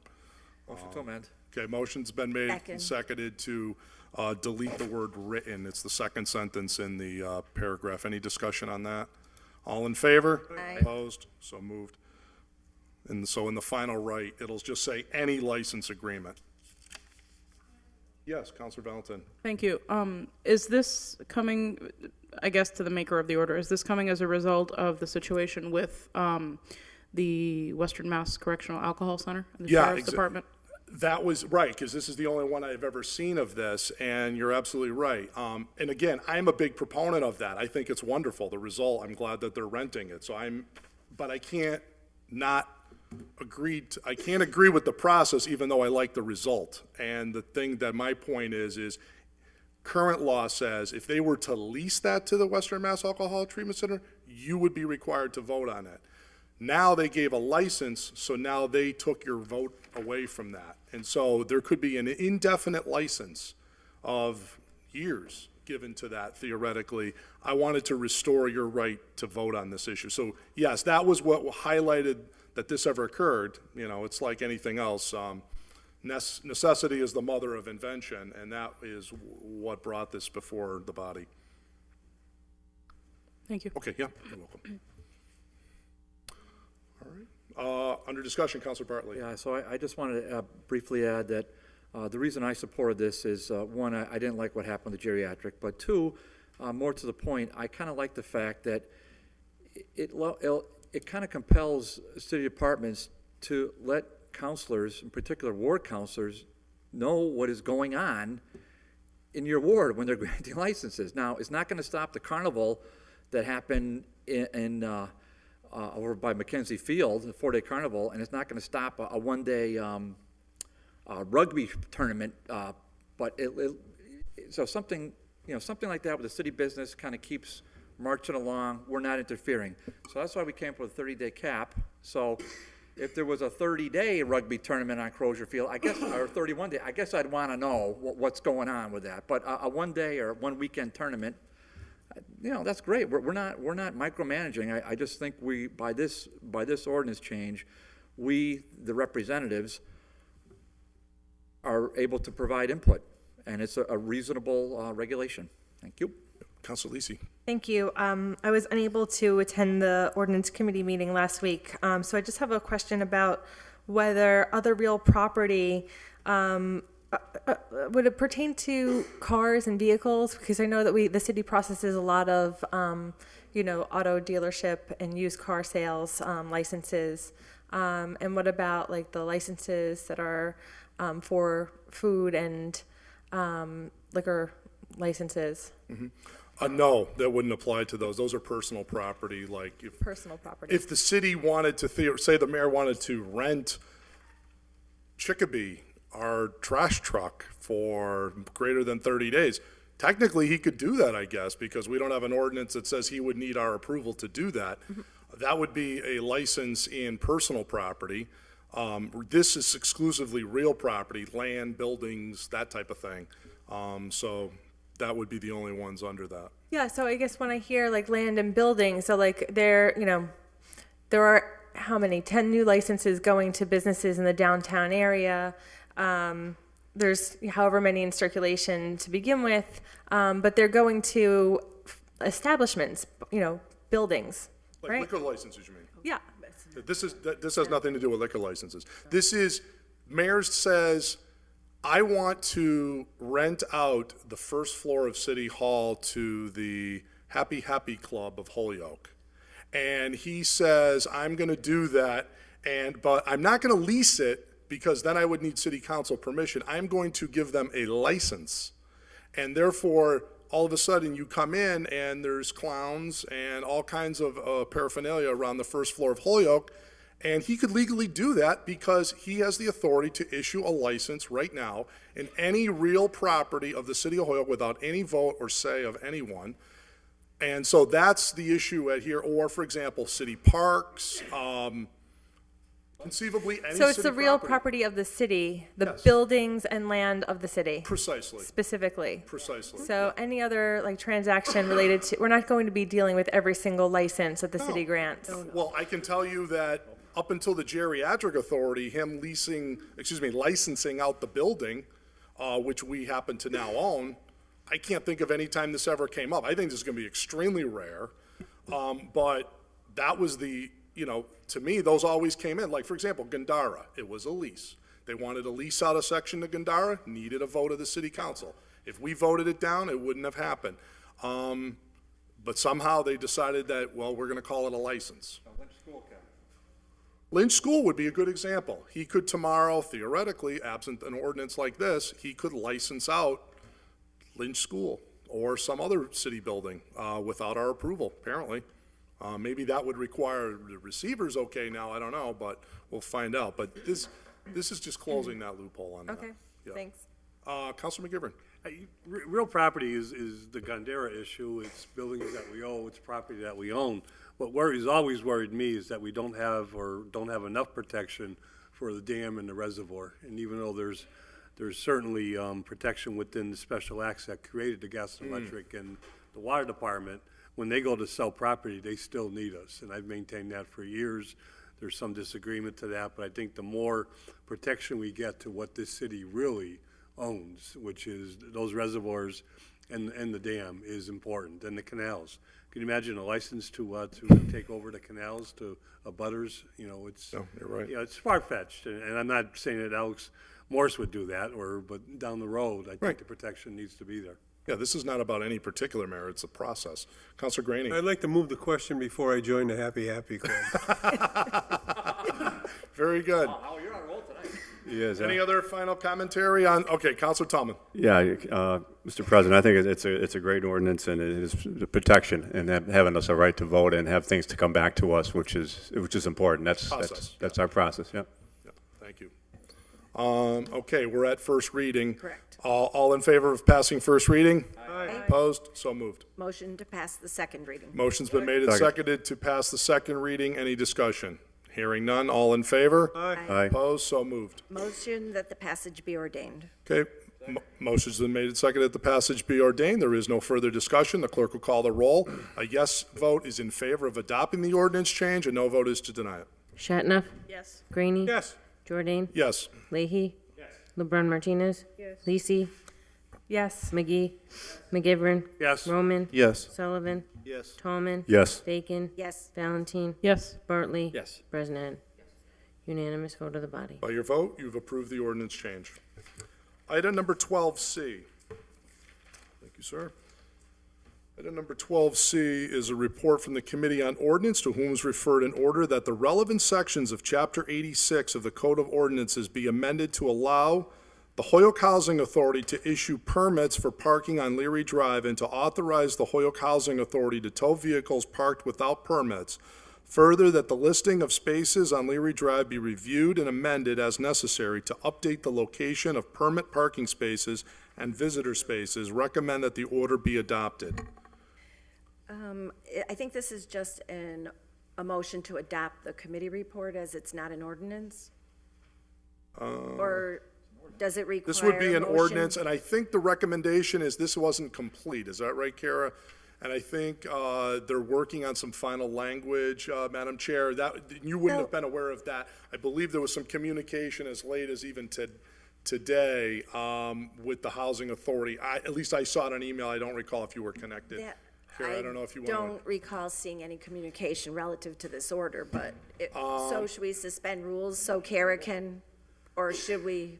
Yes, and the intent was to have it tonight, but I know we had some difficulty with some legal forms, in fairness to Kara. So all in favor of allowing Kara to address this issue? Aye. Opposed, so moved. Kara, if you could just touch on 12C, I think you needed a little more time in light of this was given to you a little late. Sure. Well, and part of when the committee approved it was with the understanding the housing authority was going to provide the plan showing the parking, and the engineer needs to review that. So I know Matt Mainville has a plan. I'm not sure if that has gone to the city engineer, and then So there's some work pending on his Okay. part. it is, and Attorney Chesky and I have gone back and forth. There's a little bit more involved than originally thought to make sure what's currently in the ordinances matches up with what's on the ground. So, So should it go back to committee? I think it can probably just be tabled, and the hope. Bring it up in 2 weeks. I think they needed Second. 2 more weeks, yep. I think in 2 weeks we should have it. Okay, Okay, very good. thank you. All right, motion on the floor is to table 12C. Second. All in favor of that? Aye. Opposed? So moved. 12C tabled. Good, thank you. 12D, the Committee on Ordinance, to whom was referred an ordinance be created, establish no parking on the odd side of Beacon Avenue from the corner of Canby Street and Beacon Ave and the driveway to 2729 Canby. Neighbors across the street are unable to get in and out of their driveway with cars parked in these spots. The house at 2729 Canby has 4 parking spaces in the driveway. The house at 2729 Canby is currently being used as a group home by Gandara. Have considered the same. Recommend that it be adopted. Councilors Bacon, Lisi, Bartley, and Jordan. Motion to pass the first reading? Okay, motion's been made and seconded to receive the committee report and to pass its first reading. Under discussion, Councilor Bacon. Thank you, Mr. President. This order had come before us the first meeting in January, and given the heavy workload of the engineer and the law department, they needed some time to get out and do the measurements and all. So now we have the legal form, and it can be implemented so that people in the neighborhood can utilize their own driveways in an easier fashion. If the maker of the order would like to comment further. Just briefly, very narrow street, as we know, and people are parking on both sides of the street. This one section was settled upon after some good discussion that we're going to have parking on this side, but not on the other side, and everyone lives happily ever after. Pretty straightforward. Yep. Quick question. Yes, Councilor Grady. What happens in the case of a snowstorm? In terms of what? How do they clear if they're, they're gonna park on the other side? Is it gonna be a 24-hour grace period? Go ahead, Councilor If Bacon. I may, the issue was that the street wasn't passable with people parking on both sides, so the no parking would still remain. So if you couldn't park on the other side of the street on that section, you'd have to either, if you had reverse plow, reverse parking, you'd have to park down a little further on the other side of the street, is basically what you'd, or park in your driveway.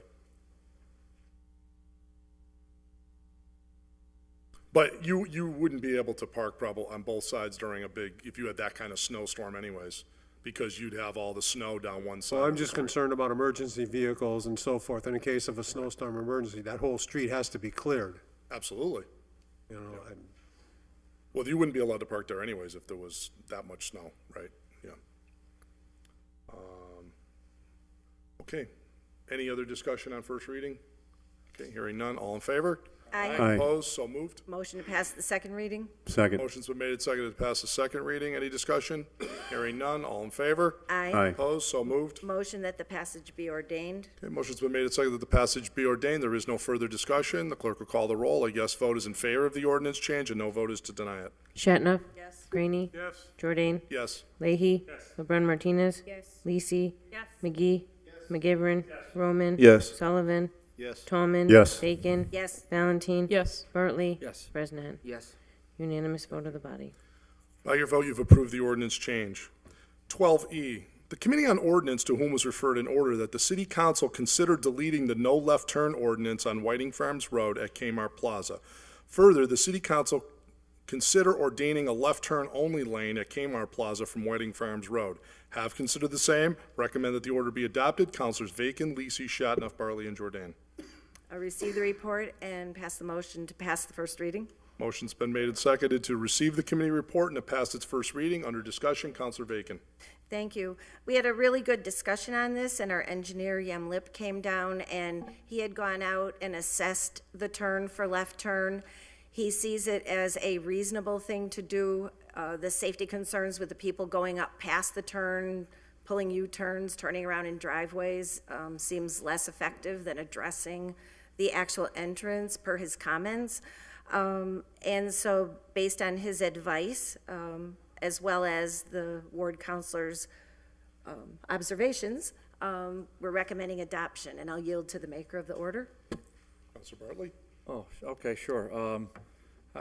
You've heard me speak here numerous times about this intersection. It's one of the many ignored signs in the city, but this one is particularly dangerous. So it's not me just saying it because I want to say it. I filed several orders relative to public safety here. In fact, I had a lieutenant come up to me the other day and say, "You file way too many public safety orders." But the reason I do it is because there's a lot of things going on. Route 5 is a very, very busy street, as every single person in this room is aware. Now, you heard earlier tonight in public comment relative to a constituent who opposes this order, but let me, I'm not allowed to address it right then and there, but I'll address it now. The constituent's concern was relative to a do not block the box, which I frankly support that. I have filed orders to have police enforce it. When they come back with the police, it's generally, no problems, counselor, we're looking good, and there's no issues. Alternatively, when I filed orders to make sure the ordinance for no left turn to Kmart Plaza is complied with, we come back with a plethora of tickets. And numerous, a police report, they actually agree with me, in the police report, we've had numerous traffic accidents because people just ignored the left hand. I have coworkers that say to me, you can turn left there, I do it all the time. I said, there's a sign there. No, there's no, well, in fact, there's a sign there, it's just ignored. I said it before, I've seen PVTA buses go over there. I've had fellow city councilors stand with me on the street, both past and present. It's ignored. I've seen government vehicles do that, painted red, white, and blue. I mean, it's just, it's rampant. So the hope is, and the city engineer tended to agree, that with fixing the intersection, in other words, moving that concrete block, making a dedicated left-hand turn, and allowing the left-hand turn into Kmart is going to be a benefit, I think, for public safety. If something goes wrong, once in a while, I'm sorry, but if it becomes a worse situation, which I don't want it to be, we will happily revisit it. Right now, it's intolerable, so I ask your consideration. Thank you. Okay. Any other discussion? Councilor Tallman. No, I think we heard tonight, and I understand, Mr. Bartley, and I know years ago we used to take that left turn often going up there. And it's, for a while there, we had the concrete block there, we had the flags there. And I think Mr. Bevins stated tonight, as you're going up there with people in that right lane, I know he mentioned do not block the box, but he mentioned about the right lane, how people go fast up that right lane, take a right to get into Kmart. But many people, I think, realize there's about 3 entrances to Kmart Plaza off of Northampton Street, across from McDonald's by Denny's, and then further down by the pizza place, and then further down by Kentucky Fried Chicken. So, and I know there's been accidents there. There was probably accidents when there was a left turn. There's accidents when there isn't a left turn. I know you're looking at trying to fix this situation, but I'm going to defer to the person that lives in that neighborhood and feels that it's not a good thing to do, even though the committee did think it's something we're going to try, and maybe if it doesn't work, we go back to. So I'm going to be voting against this tonight. Any other discussion? Councilor McGivern. Appreciate the comments of both city councilors, and both make good points. I think there might be a compromise that would work. Billy Bevan is correct. When we adopted the original ordinance not to allow people to take that left-hand turn, it was more about Northampton Street, not about Kmart, and not about Whiting Farms Road. That right-hand turn is really legally only a right-hand turn for the last 4 or 5 cars after you pass the last do not block the box, which I believe is I can't think of the name of the street. Clark Street. Thank you, Clark Street. And the illegal cars are a danger because there's not enough of a lane for people to be passing on the right to get up to the legal part of the right-hand turn lane. And I think I'm going to vote in favor of this because Councilor Bartley made some good points. But Mr. Bevan's points, I think, can be addressed if anyone wishes to file one. We can file it later for the next meeting by putting some traffic impediments that will stop people from being able to use what is technically a parking lane or a breakdown lane. Right. And I think, this is something, again, it's more about enforcement. And if you're on the highway, you don't drive in the breakdown lane, you pull over in the breakdown lane for an emergency. That's what those lanes are about until you get to the end, right at Whiting Farms Road, then you take the legal right. But I think it's time to open up the left-hand turn lane, but at the same time, answer Mr. Bevan's concerns by preventing people from using that right-hand turn lane too early. Councilor LeBron Martinez, did you have your hand up? I'm all set, thank you. You're all set? Okay, Councilor Bartley. I'll co-file something I'll file something similar to that. I would just ask you just to think about this. The constituents right in the sense that, yeah, you can't, and I hate to bog down a meeting like this for such a small issue, but I mean, this is a heavily traveled road, so I'll be very brief. Very true. Cars kind of use what's not a right-hand lane to sort of scoot by. I would only ask you to consider this. How many times have we heard about traffic backing up forever on Route 5, north and southbound? Now, this is southbound. Now, but for these cars at least getting over a little bit and keeping the traffic flowing, the traffic's going to back up. I mean, gosh, it might even back up toward 6, and I wouldn't want that to ever happen. So, it's just food for thought. Thank you. Mm-hmm. Any other, Councilor Graney? Yeah, there are valid arguments on both sides of the issue, but I'm going to support the constituents, so I'm going to vote against this. Any other discussion?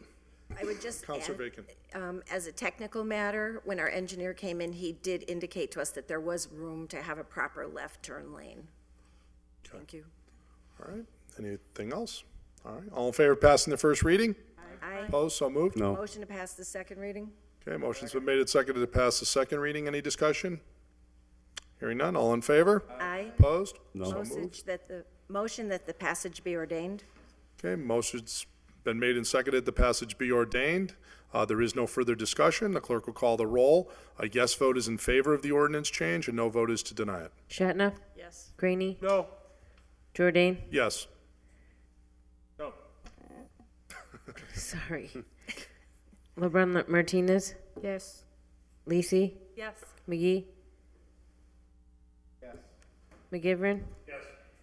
Roman? No. Sullivan? Yes. Tallman? No.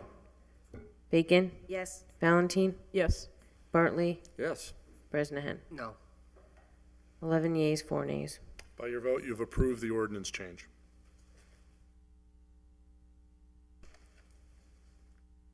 Thank you. 12F. The Committee on Ordinance, to whom was referred an order that the registration fees for vacant buildings be reviewed to determine if an increase is warranted based on numerous vacant properties throughout the city and the issues with noncompliance regarding Section 1835 of the Regulation of Blighted and Vacant Buildings, have considered the same and recommend that the order has been complied with. Councilors Bacon, Lisi, Shatnoff, Bartley, and Jordan. A motion to receive and adopt the committee report? Motion's been made and seconded to receive and adopt the committee report. Under discussion, Councilor Bacon. Thank you, Mr. President.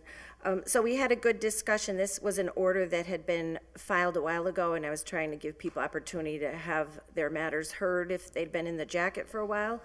So I will yield to the maker of the order on this. Councilor Valentin. Thank you. We did have a good conversation about this and basically agreed that we all know that the enforcement is a huge part of the problem, especially now that we don't have a code enforcement officer that's designated to do this type of work. So I think the agreement of the committee, and I was fine with that as well, is that we just kind of put this to the side in terms of the fees themselves and try to find ways to focus more on the enforcement when possible and go from there. Thanks. Any other discussion? Hearing none, all in favor of adopting the committee report? Aye. Opposed? So moved. Do we have a package for the remainder? No, there's one more. One more? Okay. 12G is complied with, and I need to Okay. explain to the maker, too. Okay, 12G. The Committee on Ordinance, to whom it was referred and ordered that Donnelly Street be posted residential parking, have considered the same, recommend that the order has been complied with. Councilors Bacon, Lisi, Shatnoff, Bartley, and Jordan. So motion to receive the committee report and adopt.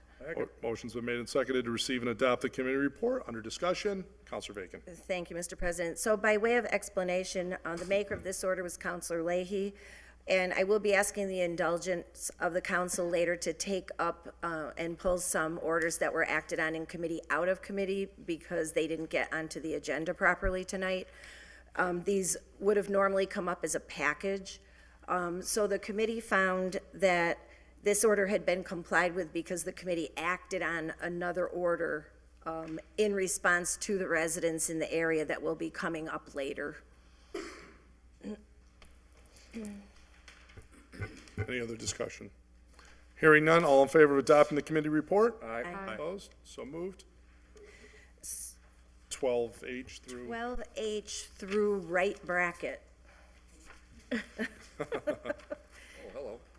can be taken up as a package. These are all recommended by the committee to give leave to withdraw. I did send out prior to the agenda of the committee all of these orders to the full council so that everybody had an opportunity if there were particular items of interest. Those that did let me know, and they've been addressed earlier. I would suggest a friendly amendment to 12 left bracket, 12 backward slash, and 12 right bracket, that we amend those to say 12AA, 12BB, and 12CC as they're marked on the committee reports. All in favor of that? Opposed? So moved. So those will now read 12AA, 12BB, and 12CC. It was on meltdown with that many orders. So the motion on the floor is to receive the committee reports 12H through 12CC, to suspend the rules to take them all up as a package with an extreme abbreviated reading. And all in favor of that? Aye. Opposed, so moved. So now that entire package of items is now before the body as one item. I will give an extreme abbreviated reading. I won't read them at all. You see them there on your agenda. And so a motion would be in order, Madam Chair. A motion to receive and adopt the committee report. Okay, motion's been made and seconded to receive and adopt the committee report, which is to give all these items leave to withdraw. Under discussion, Councilor Bacon. So these are a number of orders that had been filed and, given the busyness of the committee, had not been taken up. Folks who had a particular interest in those, and I'm kind of trying to approach it by a period of time, let me know, and we did take those up in committee, and otherwise, we're just cleaning out the jacket. There are a couple of orders that our legal department did some work on, so I have saved that work for potential future action.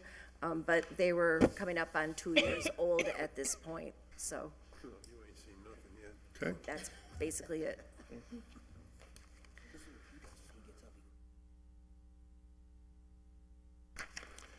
Any discussion on any of these items? Hearing none, all in favor of adopting the committee report? Aye. Aye. Opposed? So moved.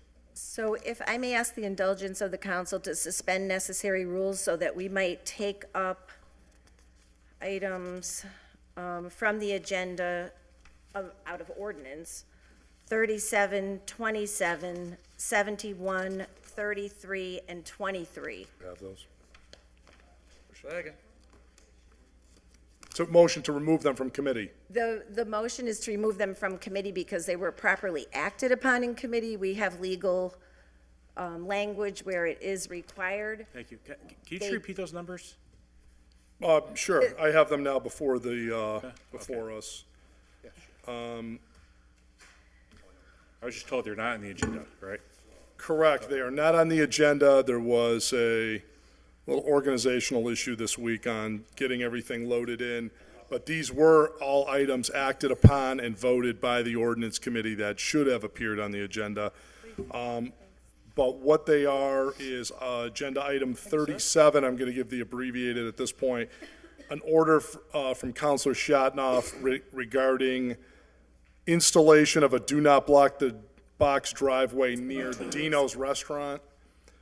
Agenda item 27, an ordinance change to expand the the meeting requirement for retirement board and otherwise to meet after 5 p.m., to include them in that ordinance.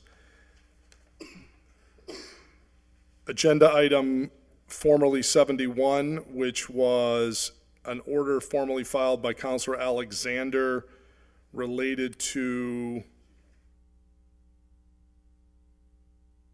all nominees for various boards and commissions have to be certified that they're current on all their taxes and otherwise. Another one marked agenda item 33 from Councilor Alexander. DPW begin a test of yellow curbing rather than no parking signs. And then an item marked 23. This is an ordinance.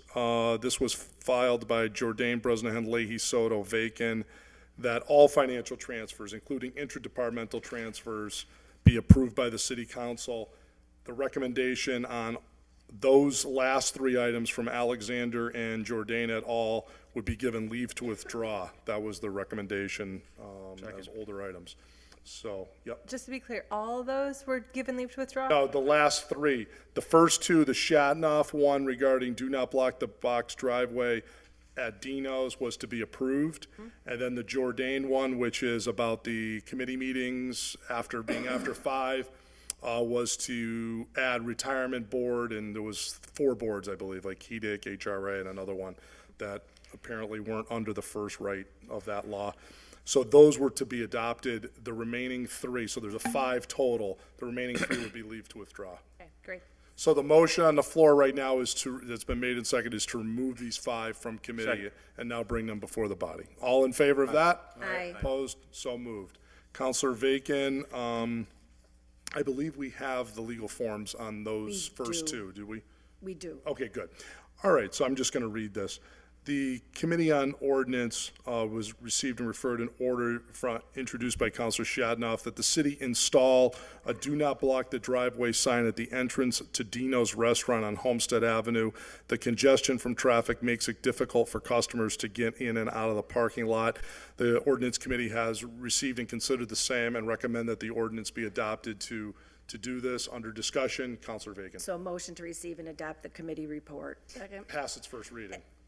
Isn't there an ordinance here? I don't believe No so. ordinance on do not block the box? Okay. It's the sign. Oh, just the sign? Just to be clear, what we're recommending is a sign to be posted at the driveway. Okay, very good, just so I'm clear. All right, motion has been made and seconded to receive and adopt the committee report, which the recommendation is to install a sign to this effect. Under discussion, Councilor Vacan. It's pretty straightforward, but I'll yield to the maker of the order. Thank you. Councilor Shatnoff.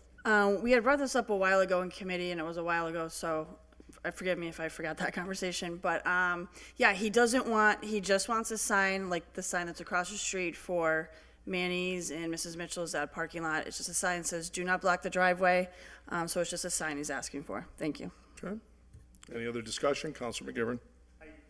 Is it reading do not block the box? No, it says do not Do block not driveway. block Do the not block driveway. driveway. Okay, any other discussion? And Councilor Vacan. I would just add that it's an attempt to try to facilitate and encourage people to enter that plaza because the traffic issues are so difficult that it tends to discourage people from using those 2 businesses. Yep, city install do not block driveway sign. Correct. Yep. Kev, Councilor Bartley. we had Mr. Patel in last night on a related matter, but he's a businessman in there. He said just loosen up business. So I think it's a great order, so Yep. thank you. Any other discussion? Hearing none, all in favor of adopting the committee report and installing the sign? Aye. Opposed? So moved. Committee report introduced from the Ordinance Committee, an order introduced originally by Councilor Jordan that Ordinance 2-421, the time for holding meetings be expanded to close any possible loophole for certain boards, such as the Retirement Board, which is currently holding meetings in the morning hours at 9 a.m. This was referred to the Ordinance Committee. They considered the same and recommended the ordinance change be adopted, and it was approved by all 4 members present. Under discussion, Councilor Vacan. So receive the report and motion to pass the first reading. Okay, motion's been made and seconded to receive and adopt the committee report and pass its first reading. Under discussion, Councilor Vacan. So as President Jordan noted, it's just simply to close a loophole for a couple of the boards. Everybody's been complying, but it's just to make the ordinance complete. And so then it would include the Retirement Board, Housing Authority, HEDIC, and HRA, I believe were the listed entities. That's right. Any other discussion? Councilor Tallman. Just wanted to ask you, is there time set then? I mean, are they abiding by this? And I mean, they can have meetings so we can actually go to them after work, after 5 o'clock, or do they have to? Are they mandated to? Under the law, they would be mandated. Currently, to my knowledge, 3 out of the 4 are already doing this irrespective of the law. Okay. Like the housing, and my understanding is HRA and HEDIC are meeting after 5 o'clock. They meet in the evening hours. That's my understanding. Okay. So that for these 3, it'll be a non-issue. But the Retirement Board is meeting at 9 o'clock in the morning. And the issue is, how can average citizens, and folks, and employees for that matter, right? This is their retirement board. They have to be at work at 9 o'clock in the morning. If I work at the DPW, I'm out doing my work. These meetings should be held in the evening after 5, like all other committee meetings. So this law would require them to meet after 5 o'clock. Same as we have for all the other, Fire Commission, DPW, Holyoke City Council, Board of Health, everybody. By the way, turn on your minutes. Yeah. And there is an exception in the law. If there's a rare exception, we've had like 2 come through for particular things once in a while. One was like Council on Aging. They had something come up for one time. I think there was maybe one other one that once came up.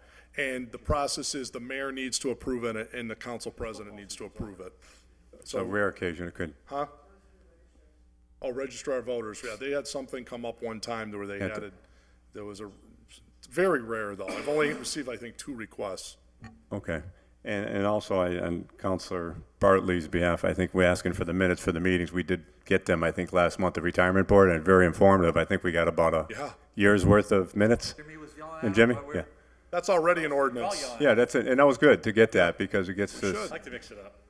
gets us in touch with what's going on because sometimes you don't know what's going on. Exactly. Yeah. That's the only, I mean, and how do you know to How do you- file orders or ask questions 9 a.m. if you don't have the information? Yeah. Yeah. Okay. That's why All right. we. yeah. Thanks for explaining that to me. Yeah, no problem. So, all in favor of passing the first reading? Aye. Aye. Opposed, so moved. Motion to pass the second reading? Okay, motion's been made and seconded to pass the second reading. Any discussion? Hearing none. All in favor? Aye. Opposed, so moved. Motion that the passage be ordained? Okay, is there a second? Second. Second, motion's been made and seconded that the passage be ordained. There is no further discussion.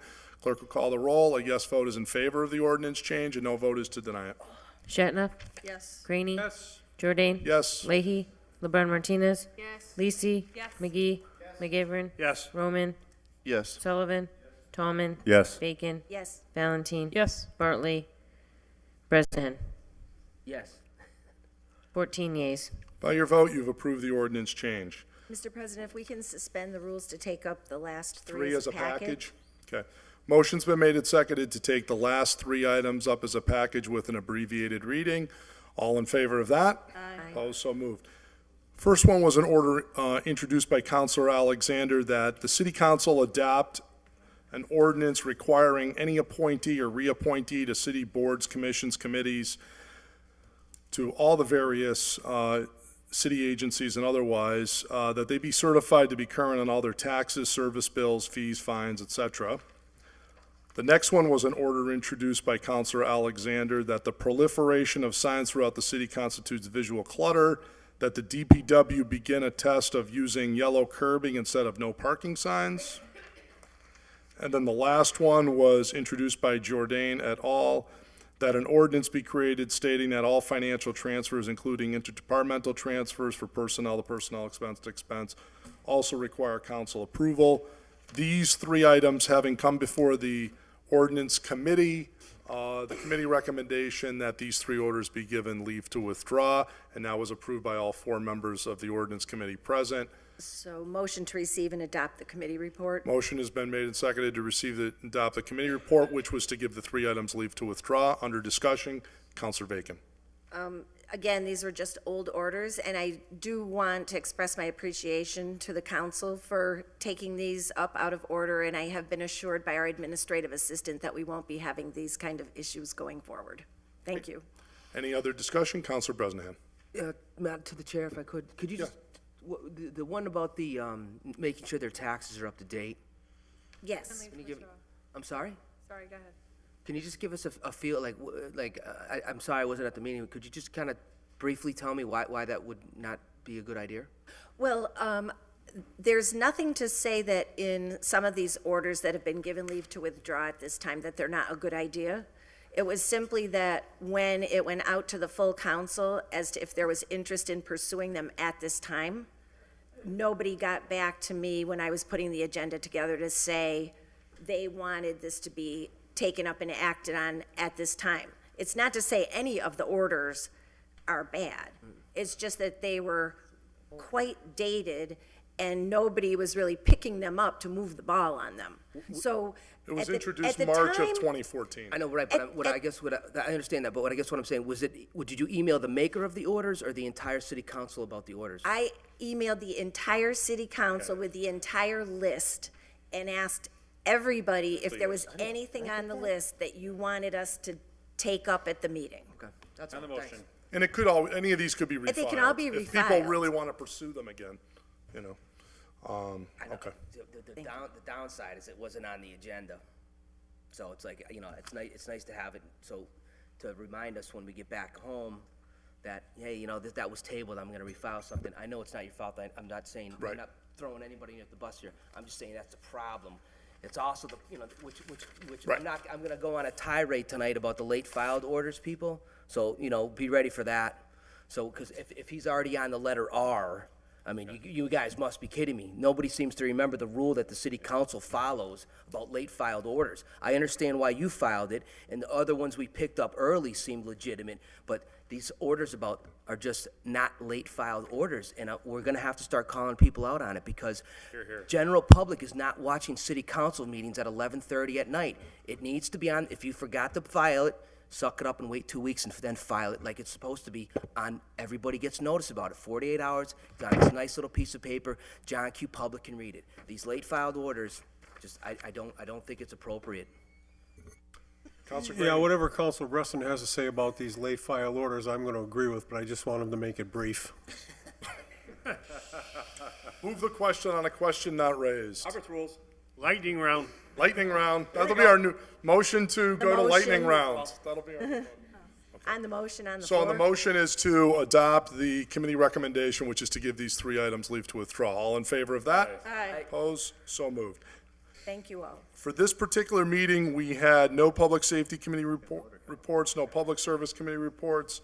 Mr. And President? we're now, yes, sir. Just having said that, on item number 15, public service, we are having a meeting tomorrow night at 6:30, and I was asked by Councilor President to early birds bring donuts.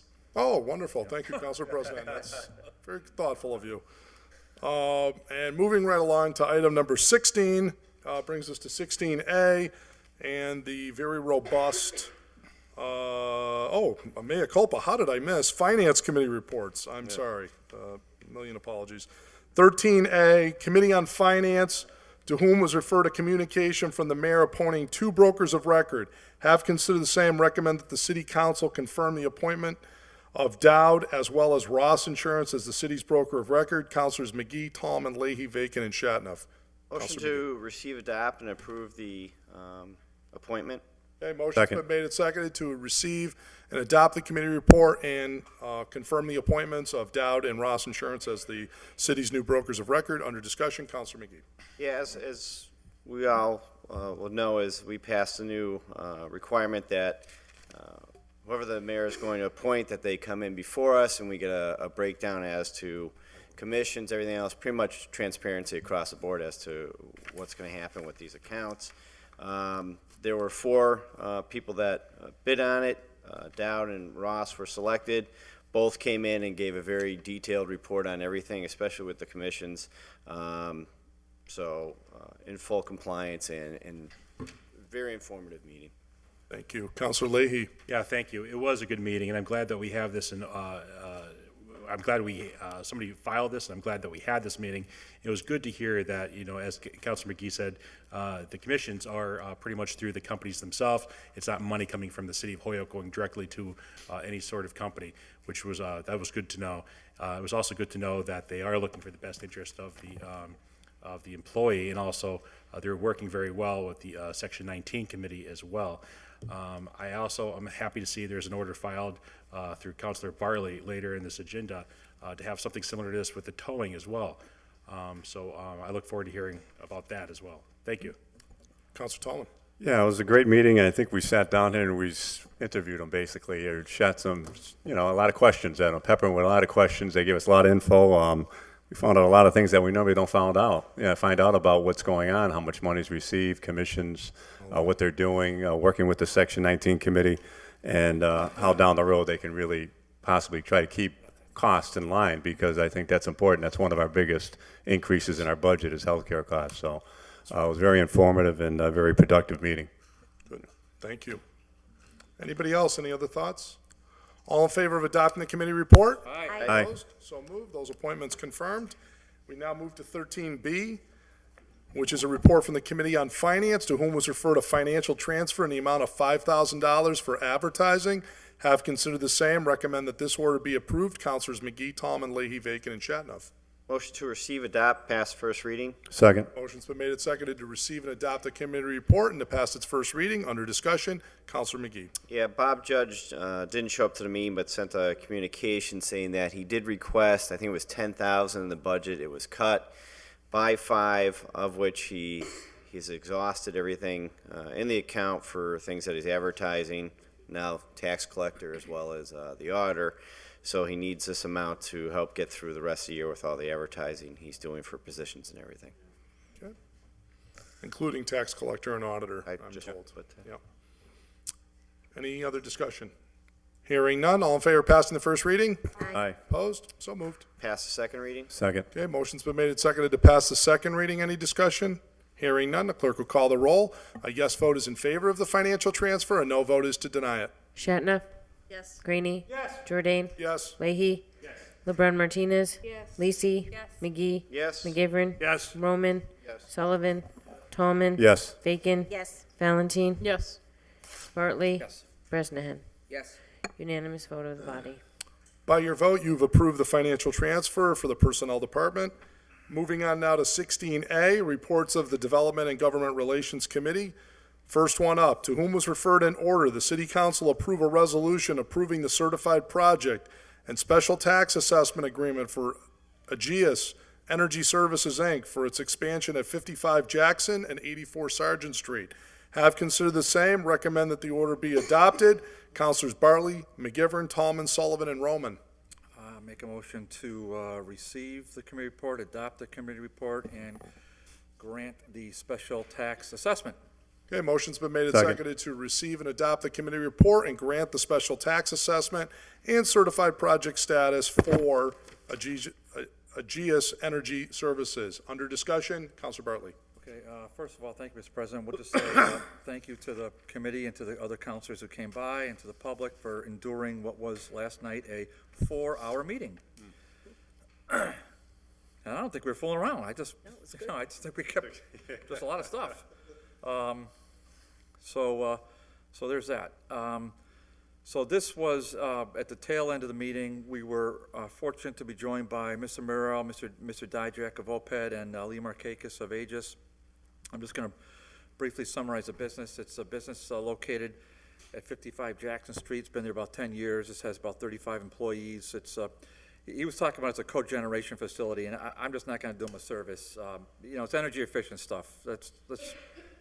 He explained it in layman's terms I still didn't get it. But in this case, so it was kind of interesting situation. The gentleman was before this body in 2006 and he received a TIF. So what this thing is a 10-year, this special tax assessment is a 10-year tax exemption that, per Mr. Marrero, would cost the city at its current tax rate and assessment approximately $160,000. So you should have to keep that in mind. In return, the company would create 30 jobs.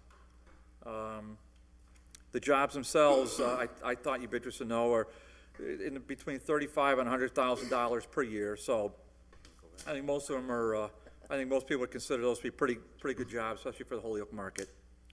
Private investment is approximated $6.9 million, and broken down as follows: $3.5 million for solar, $2.4 million for renovation of a building on the former Parsons Paper site, and $1 million for additional machinery.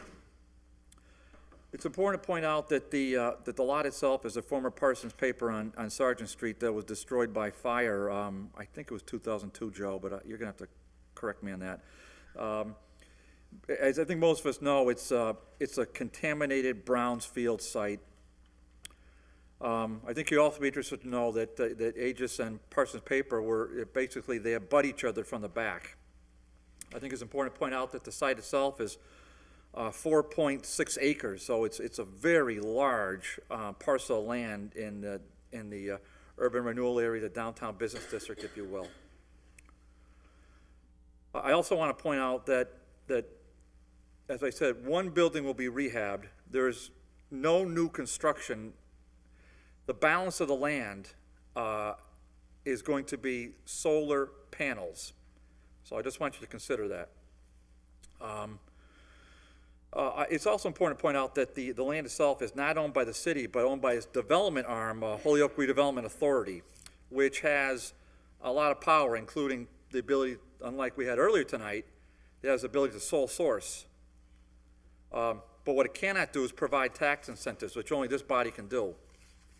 I want to point out that Mr. Morrell said to me, this is a time-sensitive issue, meaning, vote for it tonight or by our meeting on the 16th to put the bureaucratic dominoes into place, which I'll explain in a second. So what that means by bureaucratic dominoes is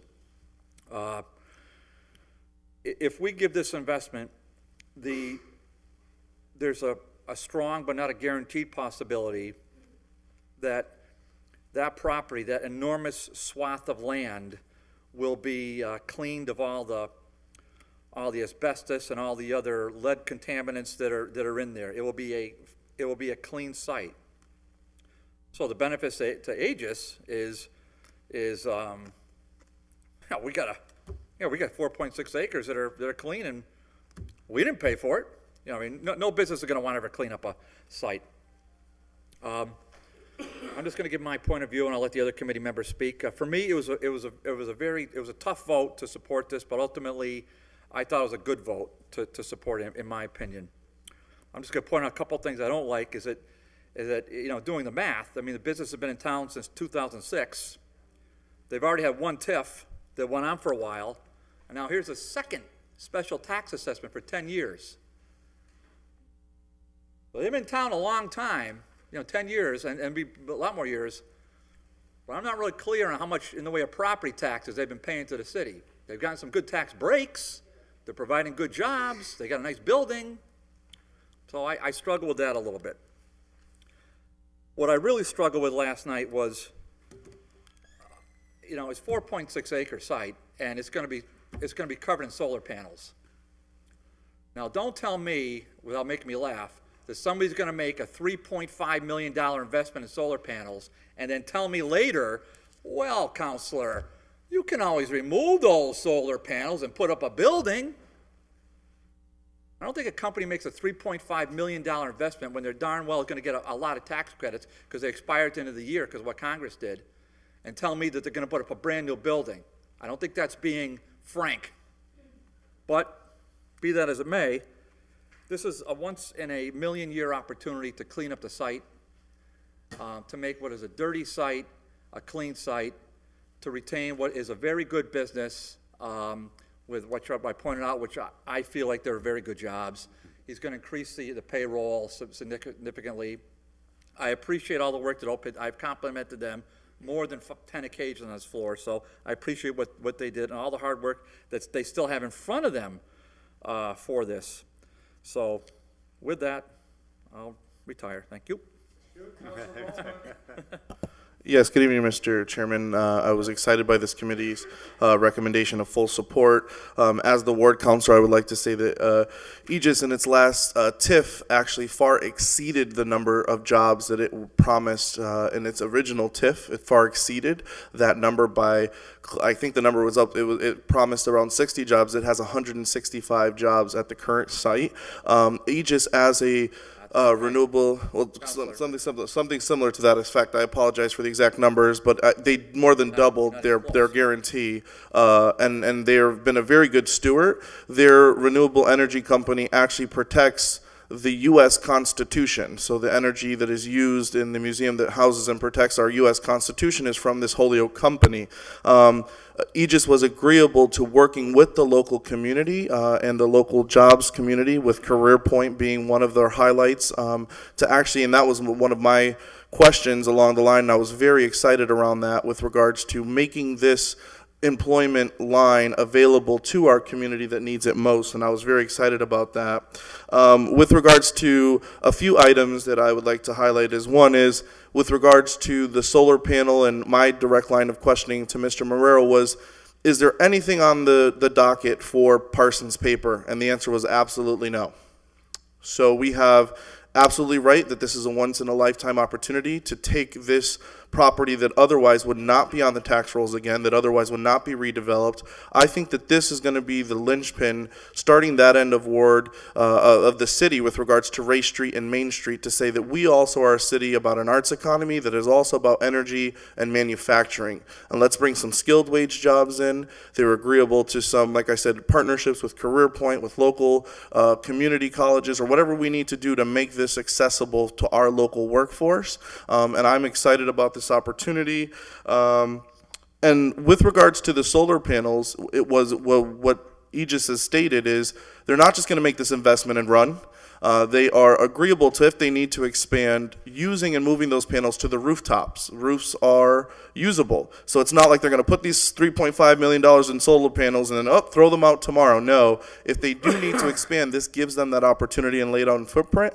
And from what I understood yesterday is they would be willing to move those panels to a rooftop and working with HG&E to actually do some power production using the canal system there again. So it was an amazing resource. I do apologize for speaking about the exact number of jobs, Mr. Chairman and councilors, but I do know that they exceeded their number of jobs, and they're a good tenant to the city of Holyoke, great in Ward 2, and I would encourage you all, I have an appointment with them to actually take a tour of their facility sometime next week. I would encourage other councilors to do so. And I would just like to point out that last night a statement was made with regards to, I don't understand why throwing around the fact that you're the ward councilor has anything to do with the validity of the discussion, and I just wanted to point out for the record that it makes a big point. As the ward councilors, we are going to spiritedly come in and say we support one idea or the another, especially if it comes within our ward boundaries, because we want to see the best for our ward and our constituents, and specifically with this area,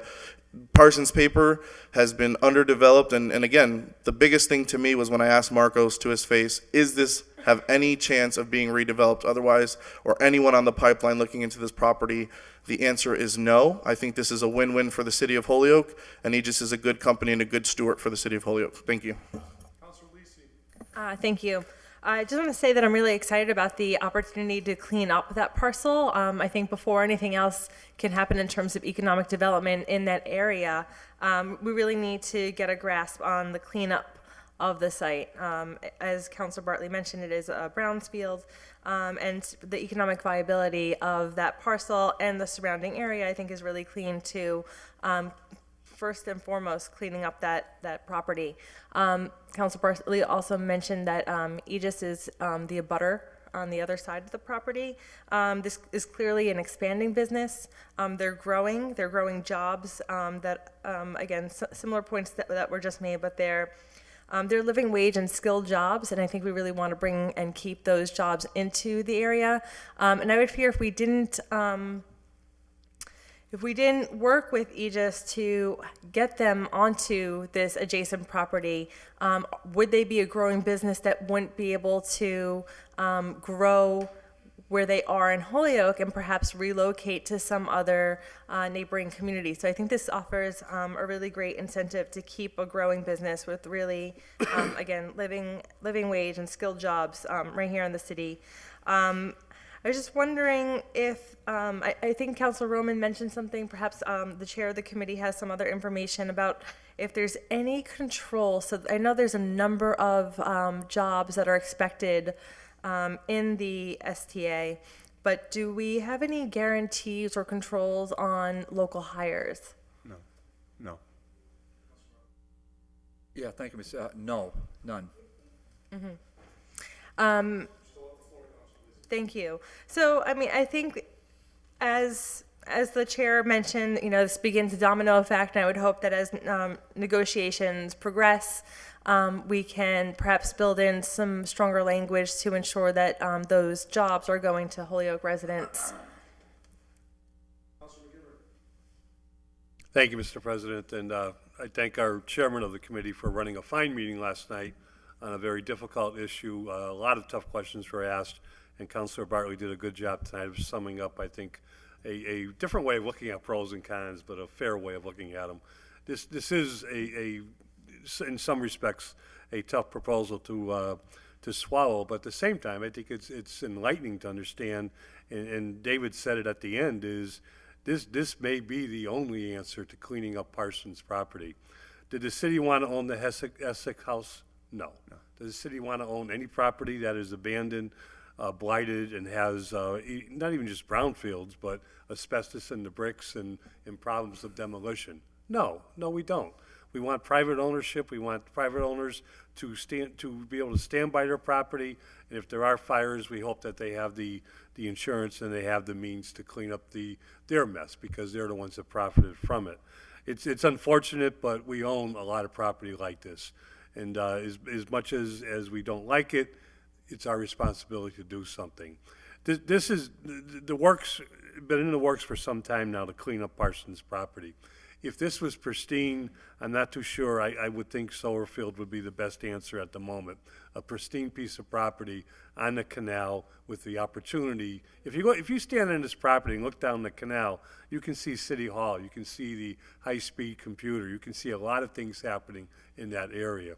I do believe, and I believe Aegis is a company that is growing. I do believe that they will expand even more.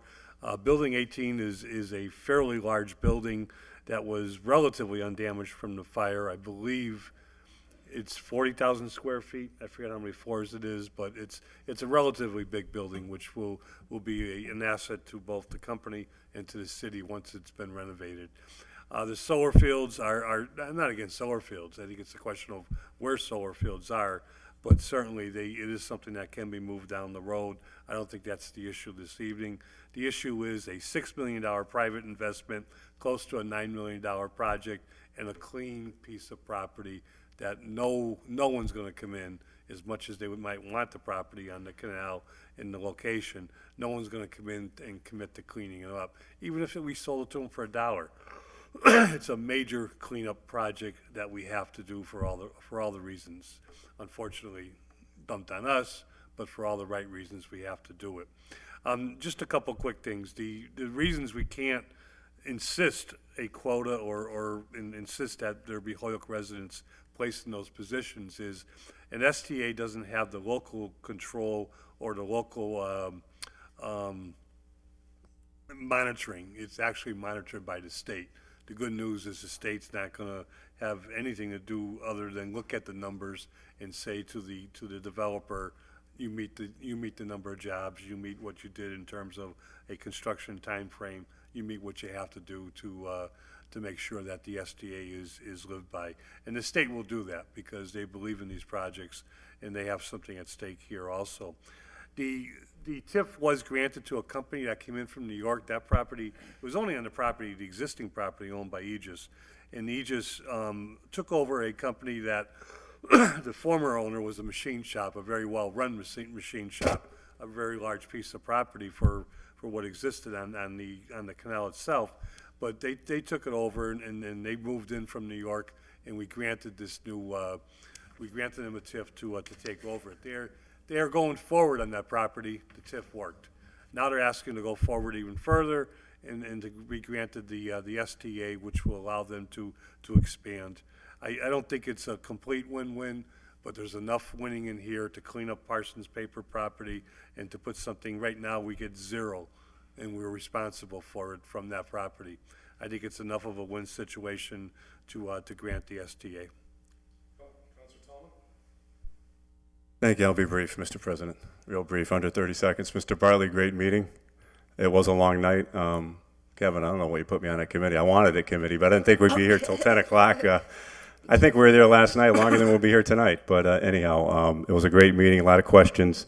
And there was a number of jobs the first time around. I don't know if the number is correct, but they did increase more jobs than they asked. Now they're asking for 30 more jobs, and I believe they will do that. It's taking a blighted property, renovating a building, Building 18, and cleaning up that Brownsfield. And the gentleman that owns the company came in and said that, the work that they do in the places that they, manufacture, for the energy products is amazing throughout the country. I believe they're going to expand even more after this. As Councilor Lisi stated, if they didn't get this building, they might have moved out. I mean, we don't want nobody moving. The jobs are going to be people that are going to be living in this community, in this area.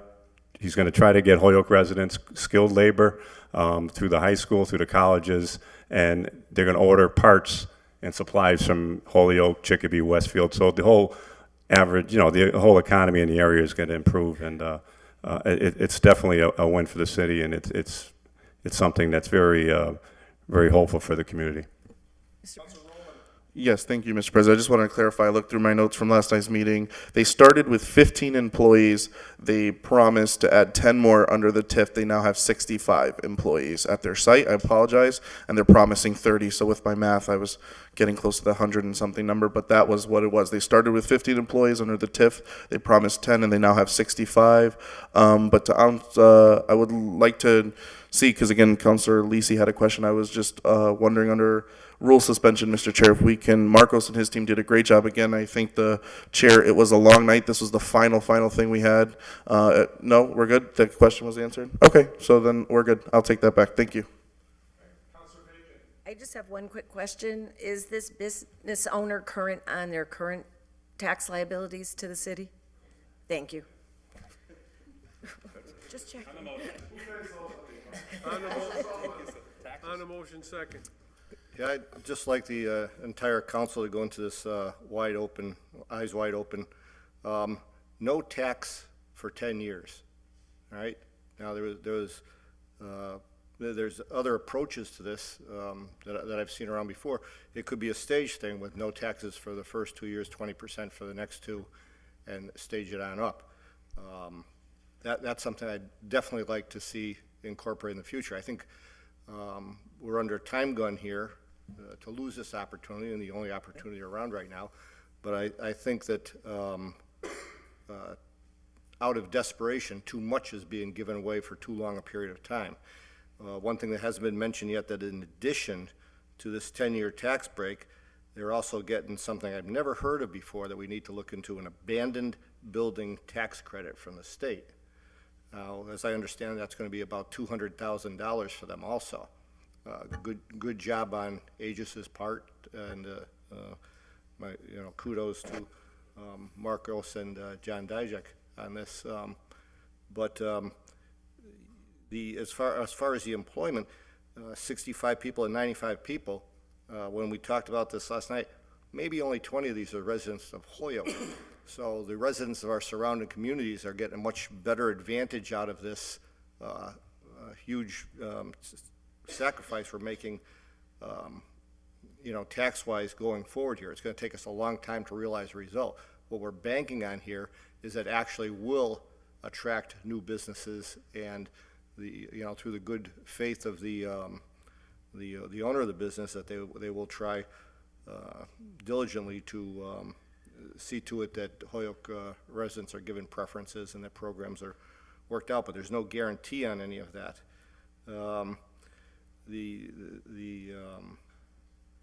The two main drivers for me on this are, number one, it is a horribly worse than other places in the city, blighted area, heavily contaminated, and also we do have this perception of not being business friendly. So even though it's not a great benefit right now, it does send a good message to the rest of the business community, and it's a good example of the city working with businesses trying to grow and expand in Holyoke. Good point. Any other thoughts or discussion on this item? Okay. We will now prepare to take a vote. The motion before the floor is to adopt the committee report and to adopt the committee recommendation, which is to grant and approve certified project status, as well as the special tax assessment agreement for Aegis Energy Services, Inc. for its expansion at 55 Jackson Street and 84 Sargent Street. There is no further discussion. The clerk will call the roll. A yes vote is in favor of adopting the committee report and granting the special tax assessment and certified project status. A no vote is to deny it. Shatna? Yes. Graney? Yes. Jourdain? Yes. Leahy? Yes. LeBrun Martinez? Yes. Lisi? Yes. McGee? Yes. McGivern? Yes. Roman? Yes. Sullivan? Yes. Tallman? Yes. Bacon? Yes. Valentine? Yes. Bartley? Yes. Bresnahan? Yes. Unanimous vote of the body. By your unanimous vote, you have approved that special tax assessment and certified project status for that petitioner.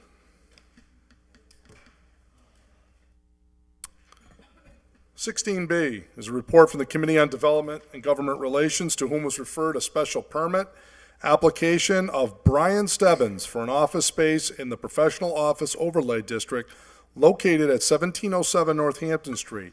The current owner is Luann Neves. Have considered the same, recommend that the special permit application be approved. Councilors Bartley, McGivern, Tallman, Sullivan, and Roman. Motion to receive, adopt the committee report, and grant a special permit. Motion's been made and seconded to receive and adopt the committee report and grant the special permit. Under discussion, Councilor Bartley. So Brian Stebbins, pretty well-known insurance broker in the Holyoke, in the city of Holyoke for at least 25 years, Holyoke resident.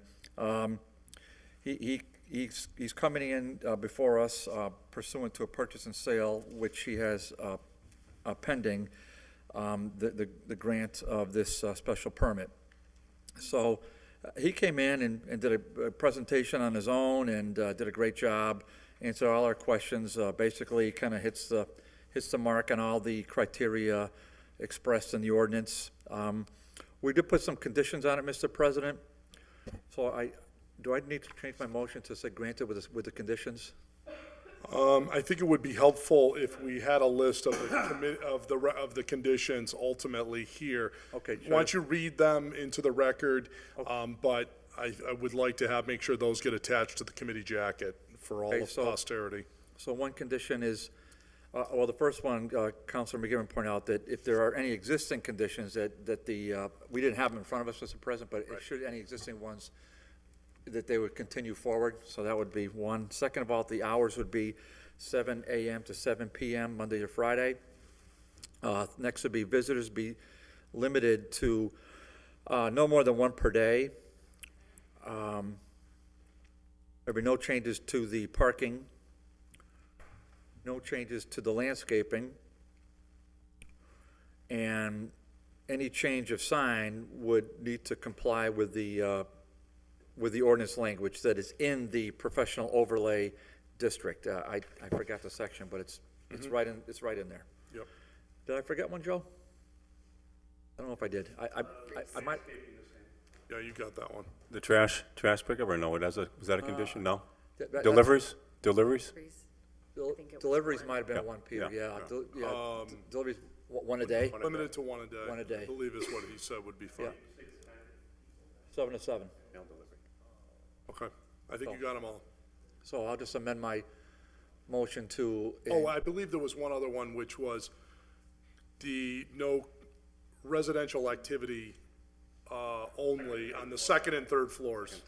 So commercial only on the first, second, and third floors. That's in the ordinance, but again, I will make a condition, just to emphasize it. Yeah, residential only on the first floor. So business only on the first floor. Exactly. So I'll just Business only amend first my floor. motion to adopt all the special conditions listed.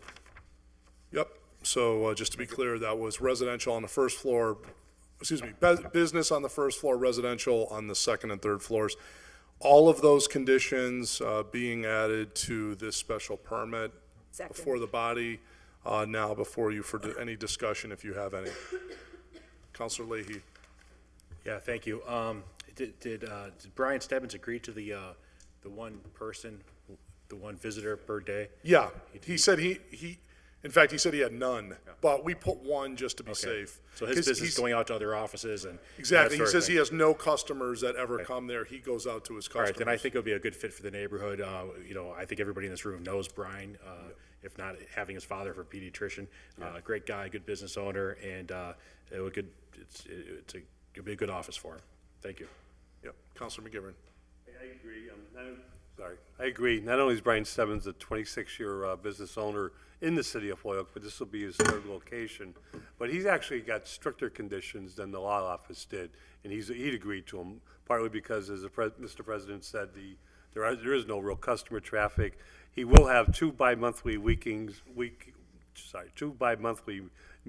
of colleagues, not co-workers, but similar in the field of what Colonial Life does. and I think it fits with the neighborhood.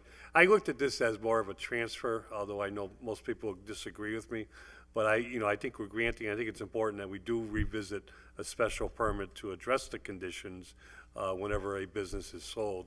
But I don't think we should restrict any current owner of these special permits from selling a business as long as it fits into the neighborhood.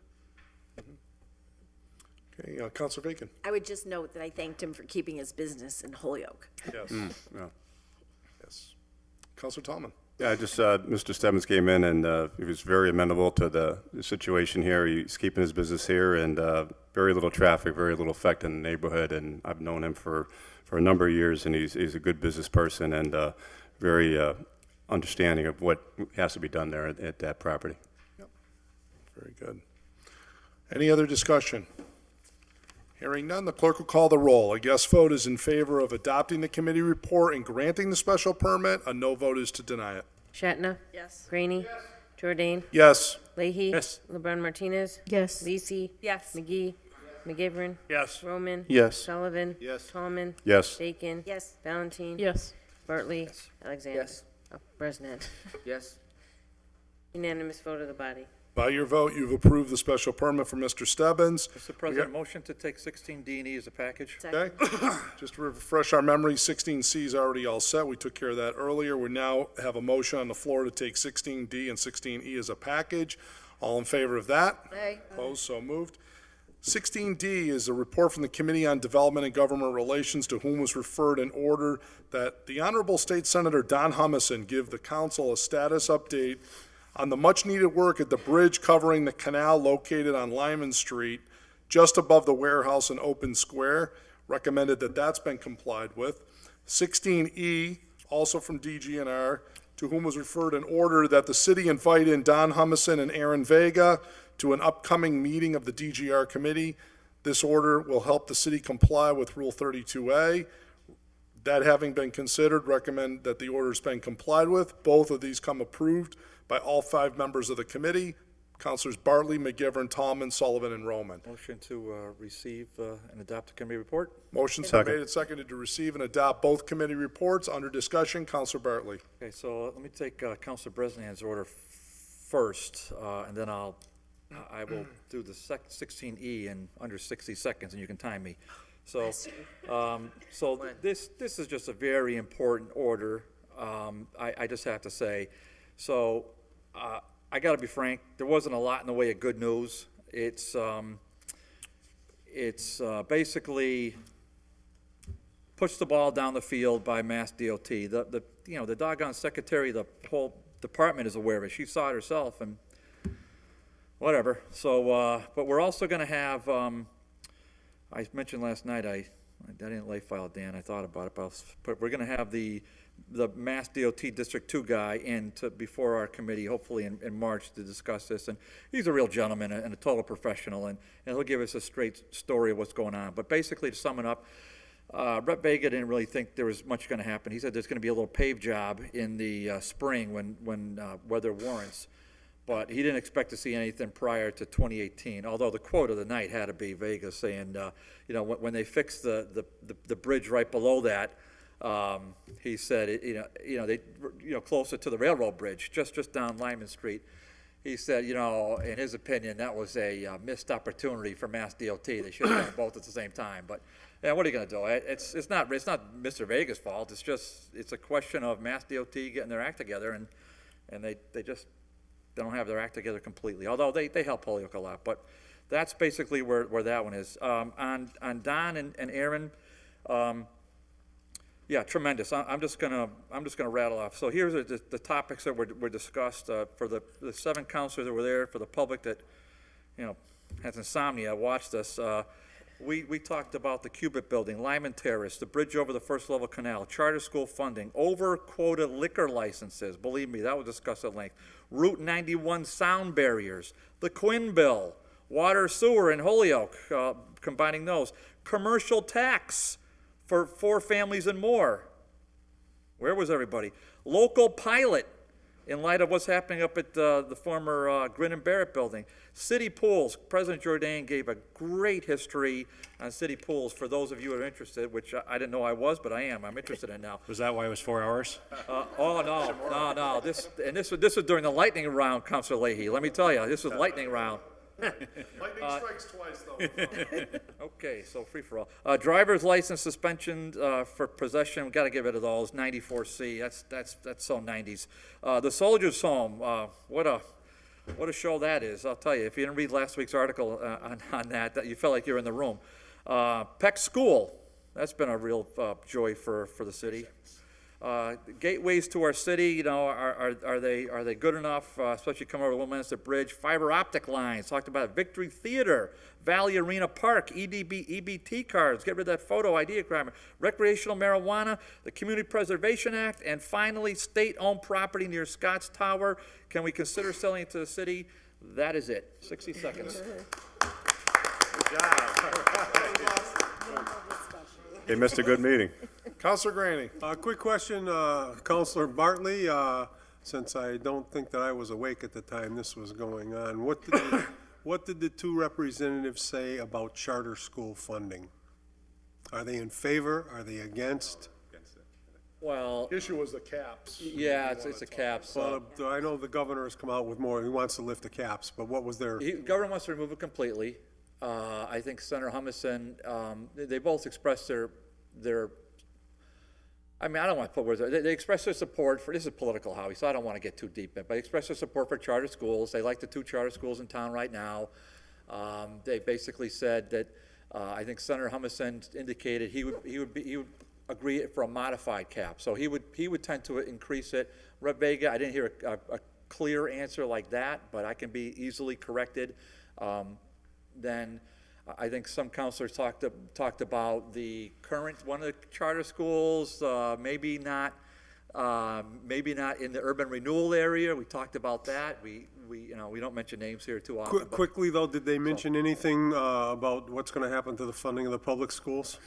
That was certainly raised. As you saw in the governor's budget, Chapter 70 funds are not keeping up with it, keeping up with the burden. And Councilor Leahy's favorite one, that McKinney.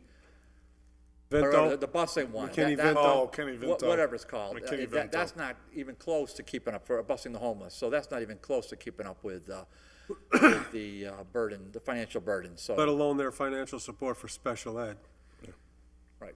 We got a problem in this country, in this city, with this charter school stuff. That law FES out of New York City are a big hedge fund behind charter funds. The Broad people from Chicago, they're all big money. Gates, he's got the Denver public school system, big money behind charter schools. They know that there's a ton of dough to be made by sucking the public funding out of the public schools and putting them into charter schools. We're in trouble. I mean, it may not come in my lifetime, but we're in trouble.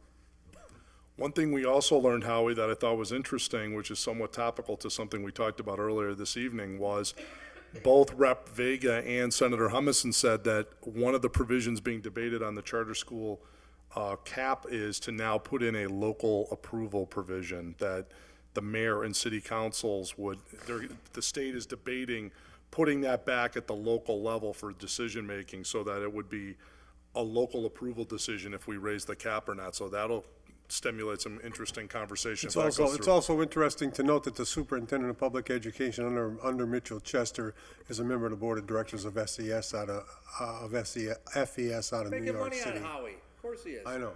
Yeah. We got He's problems. a faker. Total faker. Councilor McGivern. Let's have some decorum here. Yes. Rule 19. Lightning round. The unfortunate part about the charter school discussion, the whole charter school argument is I don't think anyone's against the right of a parent to have choice for charter schools. I think the opportunity, and we can debate individual charter schools forever, but the parents, do deserve a right. It's the funding mechanism, and Councilor Graney just scratched the surface of the issues. We also, and both the senator and rep said last night, they're concerned about what the governor is proposing in terms of less money for public schools as the money is funneled into a charter school, and they have their own concerns about caps. But as Councilor Bartley said, I think they need to speak for for themselves on that issue, but they did agree with us and they will look into it. I took it one step further, and I intend to file an order for our next meeting if anybody wants to join me, is charter school monies are funneled through the city budget. They come through the city. That's right. Now, that's kind of like taking for granted, but this has happened in other areas, and our former auditor agreed with me, is that means we have some responsibilities when push comes to shove. When things are going good, they're not going to say anything. But when something happens at a charter school with that money, they're going to look at the city and said, you had some responsibility for the accountability of that money, but there's no mechanism for us to do that. And there was no one on the state level. If you remember what happened to the charter school in Springfield that is now closed, there was no one on the state level looking until after it happens. We need to get some local accountability for our tax dollars. And then if the charter schools are going to continue to exist, then I think there's got to be a way that municipalities can look at the money and how it's spent.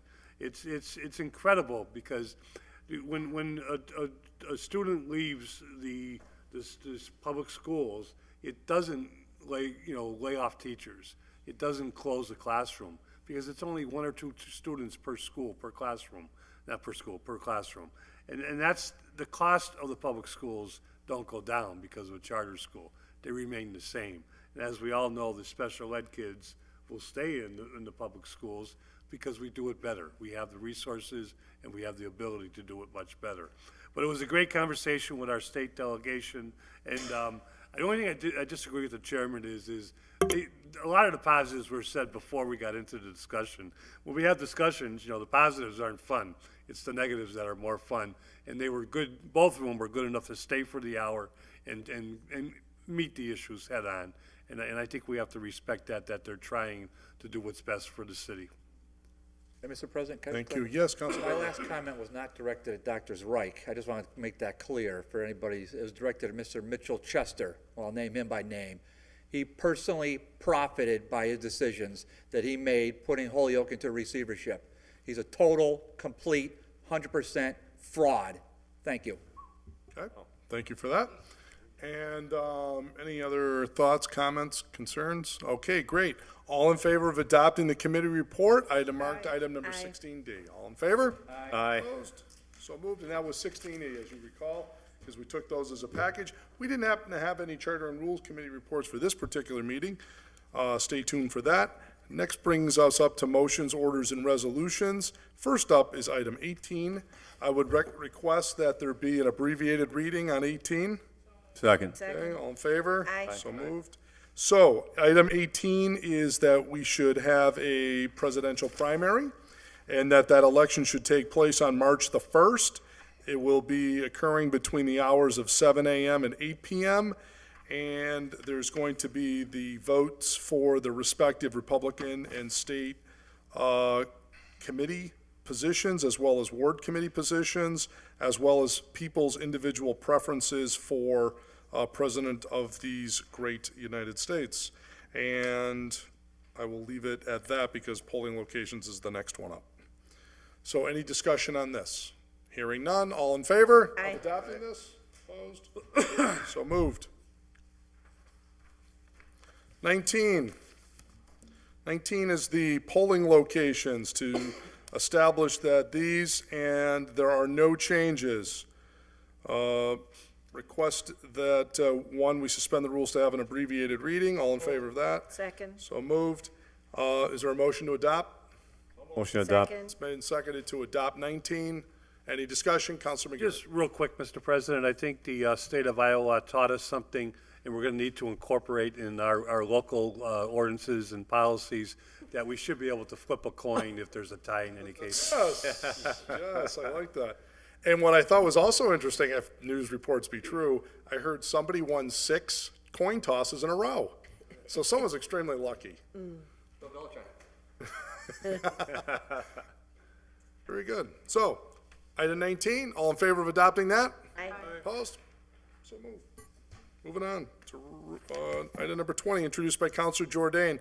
Suspend Rule 1 of the Rules and Orders of the City Council insofar as it pertains to the regular scheduled meeting of March 1st, as it is the date of the presidential primary, and reschedule this meeting. Take a motion to receive, adopt, and reschedule for March 2nd. Second. Okay, motion's been made and seconded to adopt this and reschedule for 7 PM on March the 2nd. Any discussion?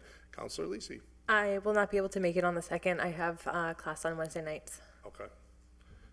You're still okay if we have that? Okay, thanks. As long as we have a quorum, so. Right. Obviously, that's always, no quorum, no show. We wait to see Counselor if we have enough items on the agenda to have a meeting? I really think we will. We Okay, have a fair pretty enough. busy plate in February, so I didn't want to go a whole month without a meeting. Sounds good. Yeah. I'd like to make a motion and we take all the late file orders from tonight and put them on that meeting. Sounds like a Second. good. Second. Well, where will we put all the late files from February 16th or wherever? On the next meeting. Oh, because we don't. That'll be our next meeting, will be March 2nd. All right, on the motion. Yep. Okay, any other discussion? All in favor of adopting? Aye. Opposed, so moved. Meeting now, March 2nd. 21. Order introduced by Councilors Jordan that the city ordinances related to motor vehicle infractions be amended to reflect recommendations offered by Captain Duguay of the Hoyoke Police Department. Motion I would recommend is refer to receive and ordinance? refer to ordinance. Any discussion? Yes, was there another person listed on that? Yeah, her and I had a conversation about that, so I don't know if we need to get into all that tonight again. Oh, okay. I'm just. I don't know. Not going there yet. Well, I don't know, maybe I will.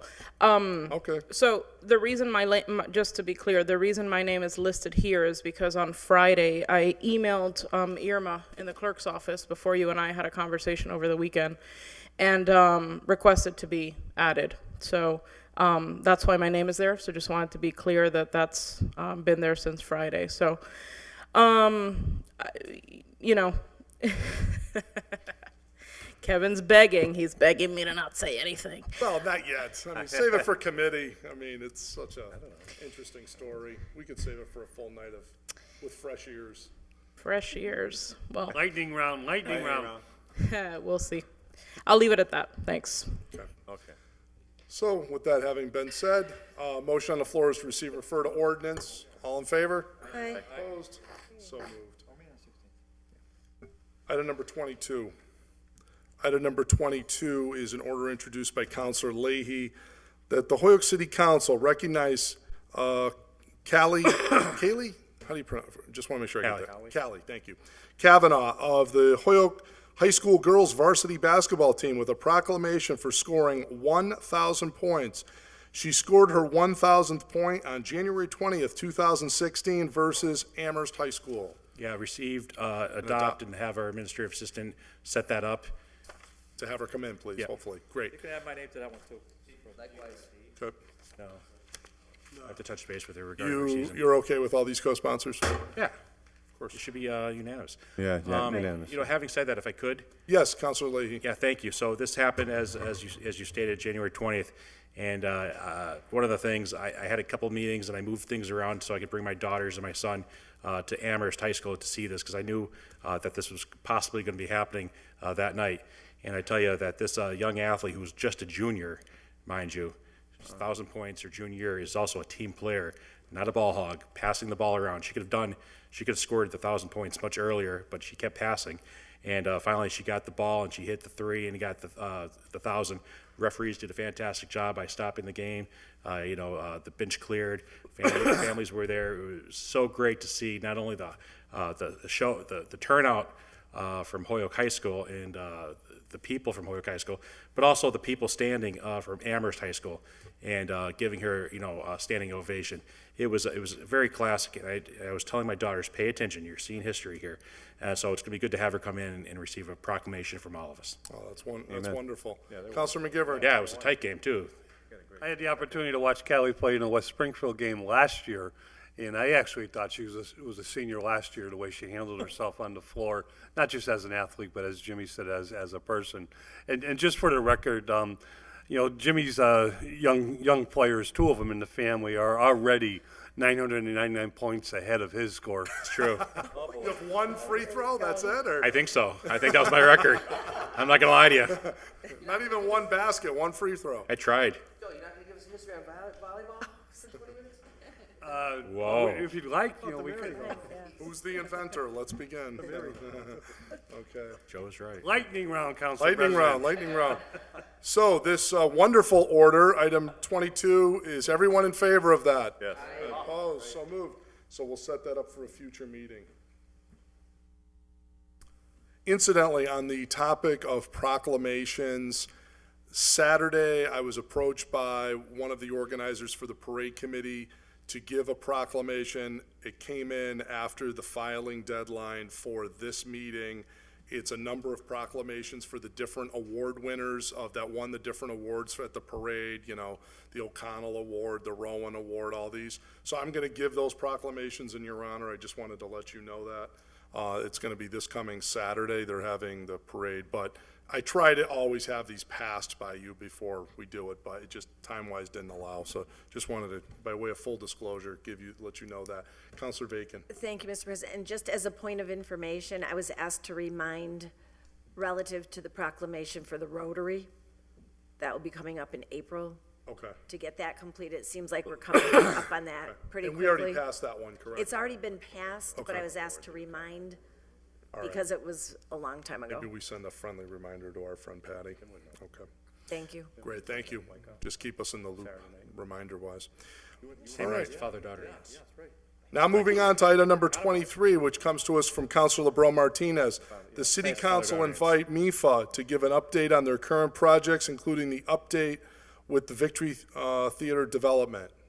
You want to send a public service, or what committee? Does it go to DGR? No. You could, DGR, public service, Whatever. whatever committee, is that what would you Whatever's prefer? suitable to. What do you think? Either Chairman? one. I'm service, he's safety. No, I know, I didn't say safety. Public It was service. public service or DGNR? We'll do it to public service, President. We take on everything, we don't care. Second. All right. Just like his predecessor. Motion on the floor is to The legacy receive, refer to continues. public service, under discussion. Yeah, with the maker's permission, I'd like to be added to this order. Okay, yep, good order, good time to get a good update. Definitely, definitely. Counselor Roman, I'd like to be added to the order as well, Okay, yep, with the adding. maker's permission. adding Counselor Roman. All right. Maybe the Motion- Public Service Committee could have the meeting at the Victory Theater. Hard hats. Yeah, there you go. Okay, any further discussion? Hearing none, all in favor of referring to the Public Service Committee? Aye. Aye. So moved. Yep. Item number 24 is introduced by Councilors LeBron Martinez and Lisi, that the City Council adopt the attached order of taking for the property at 394 High Street. Ordinance? Yeah. Okay. Motion's made and seconded to receive and refer to the Ordinance Committee. Any Fi- if- discussion? It Or also should be finance. finance, yeah. Okay, finance, that's fine. Probably finance, yeah. Yeah, okay. Motion is received, refer to finance. Any discussion? Hearing none, all in favor? Aye. Opposed? So moved. Item number 25, introduced by Counselor McGee, that the city adopt the Paleontological Resources Ordinance for the city of Hoyoke. Could I be added as a co-sponsor of this? Because I talked to Josh on that. Adding Counselor Jordan's name as a co-sponsor.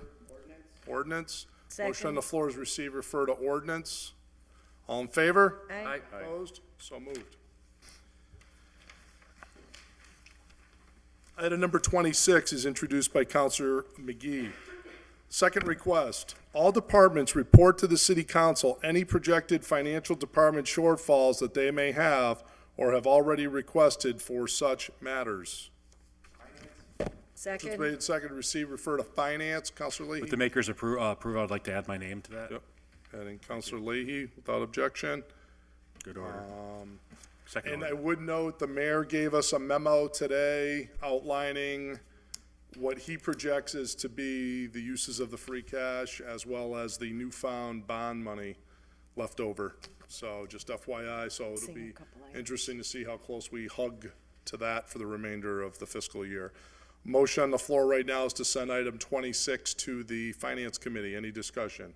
Hearing none, all in favor? Aye. Opposed? So moved. Brings us to item 27, introduced by Counselor McGee, that the auditor provide the Finance Committee with a list of all department shortfall requests he received with regard to his email request he sent. Okay, motion's to send 27 to finance. Any discussion? Hearing none. All in favor? Aye. Opposed? So moved. Item 28, the auditor provide a list of line item transfers and budget transfers that have occurred in all departments from November to present and where such funds were transferred to. Second. Motion's been made and seconded to receive and refer to finance. Any discussion? Hearing none. All in favor? Aye. Opposed? So moved. 29, introduced by Counselor McGee. Public Safety Committee look into the following safety concern regarding hunting in and around the land across Mount Tom Range. The dilemma with US, FNW, and MFNW is each owns a landlocked parcel bounded by either private land or public land. In the case of surrounding public lands, those parcels are not open to hunting. At issue is the amount of hiking that goes on and across the ridgeline, especially in the fall. During deer and bear season, shotguns are used. I do not know whether rifles are allowed during bear and deer season. If so, the distance a bullet can travel raises the risk of someone being injured or worse. Motion has been made and seconded to receive, refer to the Public Safety Committee. Any discussion? Hearing none. All in favor? Aye. Opposed? So moved. Off to Public Safety. Item number 30, introduced by Counselor Valentin, that a handicap parking sign located in front of 71 Taylor Street be removed. The permit is no longer needed at that address. Ordinance, I would assume? Yes? Second. Motion's made and seconded to receive, refer to ordinance to make that ordinance change. All in favor? Aye. Opposed? So moved. Item 31 is introduced by Counselor Bartley. To strengthen procurement laws, the city of Holyoke will put police-ordered towing and any other public towing services out to bid on at least a biannual basis. Ordinance? Ordinance. Second. Motion's made and seconded to receive, refer to ordinance. Any discussion? I'd like, Adding Counselor Graney as a co-sponsor. Adding Counselor McGee as a co-sponsor. Adding Counselor Bresnahan as a co-sponsor. Sullivan. Adding Counselor Sullivan as a co-sponsor. Adding Counselor Leahy, did I see your hand up? Yes, thank you. Adding Counselor Leahy as a co-sponsor.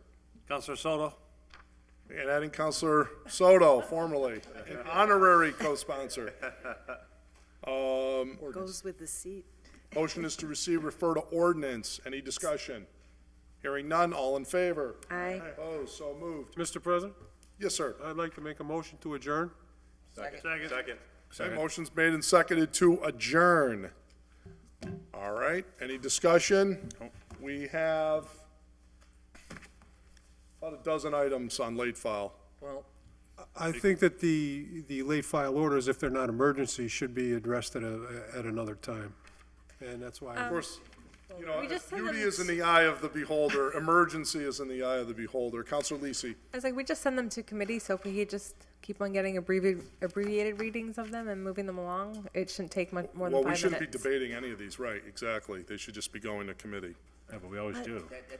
That's not necessarily true. In the rule that we're, if I may, the rule that we should be following, the word is urgent. And I mean, I know everyone's urgent, but like when the school guys come down here, that's urgent. They need the approval for the grant to get the money to do blah, blah, blah. You know, handicap signs and a lot of these other things that get filed, no disrespect to handicap signs, but they're not urgent. We made that rule, and we've got as many rules as probably, 40 some odd one, 42 says it's gotta be of an urgent nature. So I'm fine with doing these tonight, but I would just respectfully ask the rest of us to be mindful of the fact of that rule. If we don't wanna play by that rule, get rid of it. The friendly suggestion is, I think we could dispense with these in literally 5 minutes. Okay, Right, let's but- do it then. I mean, there's nothing here that we're gonna debate or discuss. All right, New guy, he's I'll fine with it. withdraw my motion, Mr. President. Literally, I think you could go through this in 5 minutes. Mr. I got the President, clock right. Counselor Bacon, but we're gonna debate this for probably 10 to go through. right, but I, Go ahead, Counselor Bacon. but if we are gonna have rules, we should follow them. My biggest issue with the late files is that they have been consistently used to keep items off the public agenda. Exactly. And I object to that. It is not in keeping with the spirit of the open meeting law. There's been some huge transfers coming in consistently on late files. Mr. Bad President. business. And you will see more of those in a minute. Mr. President, and the first time we see these is at this time. We don't get them beforehand to read them. And I mean, I'd like to be able to see these things and read them before we act on them. Like to digest them. And if The only thing I will say as devil's advocate is you aren't taking any final action on any of these items. You will not have these back to you for a vote and for at least 2 weeks. That's the only thing I would say in defense of mayors and others who would file financial transfers. But, okay, ready to roll? Here we go. Lightning round. A, from Jourdain. Oh, how appropriate. There's a conflict.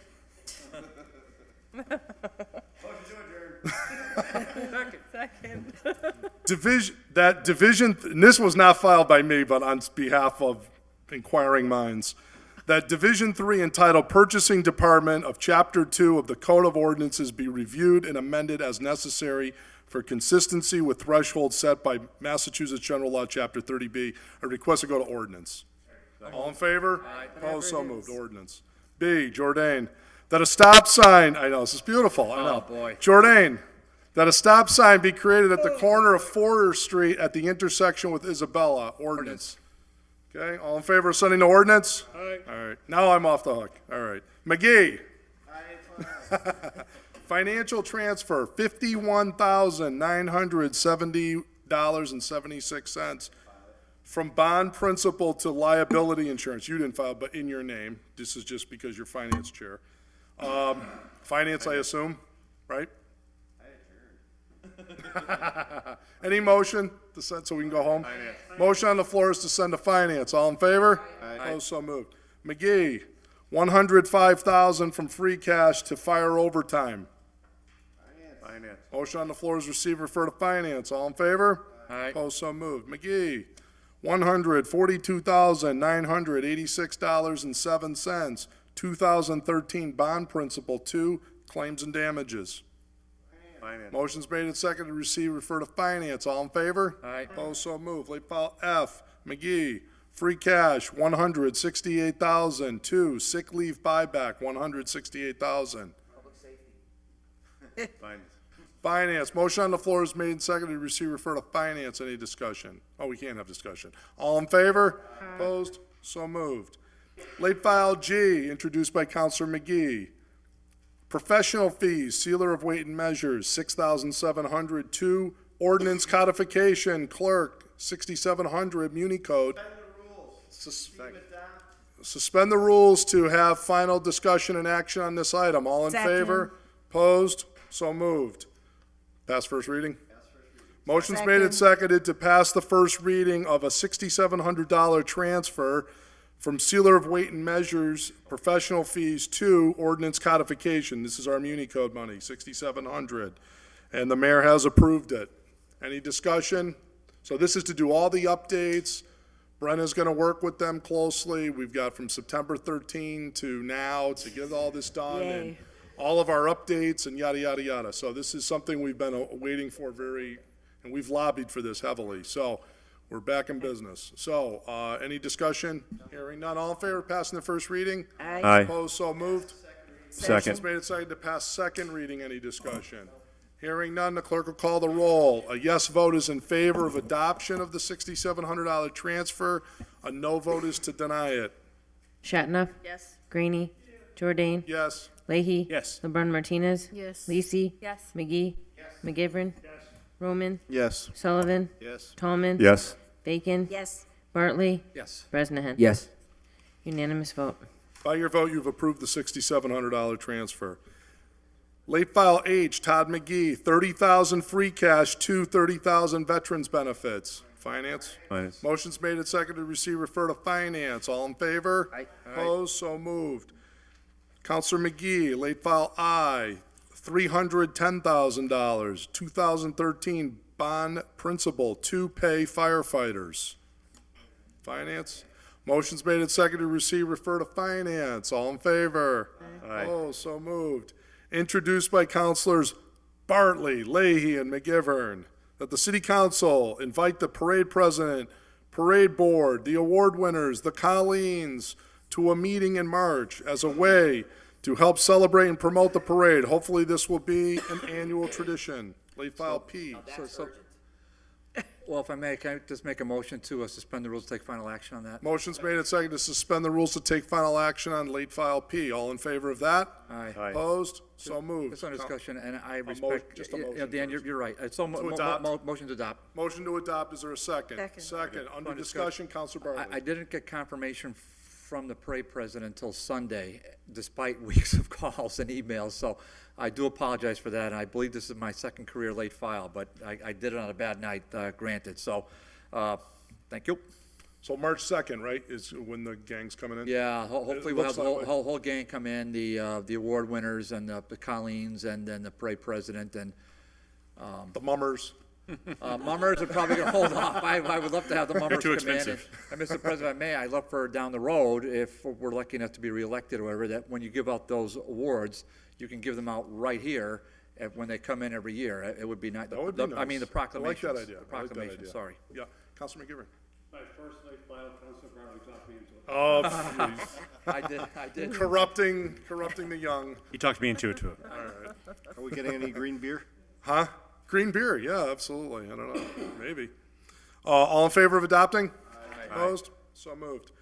Law Department, a communication. It's a legal opinion about the tax collector vacancy and appointment, so Kara's to blame for this late file. But we appreciate it, though, Kara. We always appreciate your hard work. And could I have a copy of this sent to me, if this hasn't already been?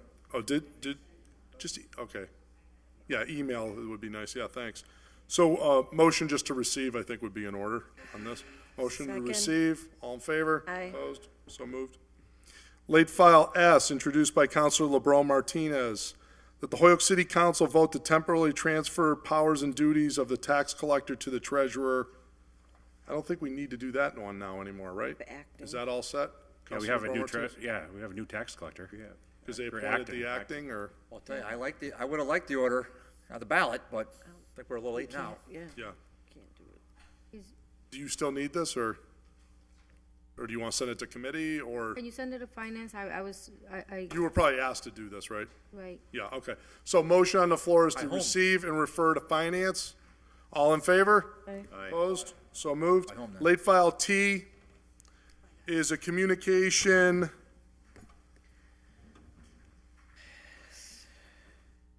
Oh, I think we just got the answer to S. Communication, late file T from the mayor. Dear councilors, in the past, we've had mutual willingness to combine the roles of tax collector and treasurer. This would not only increase efficiency, but also be a cost-saving measure with the current vacancy in the tax collector's office.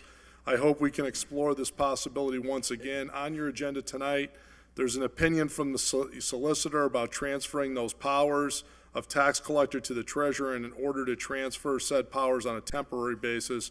I realize there will be many questions about this. I look forward to discussing them with you in committee.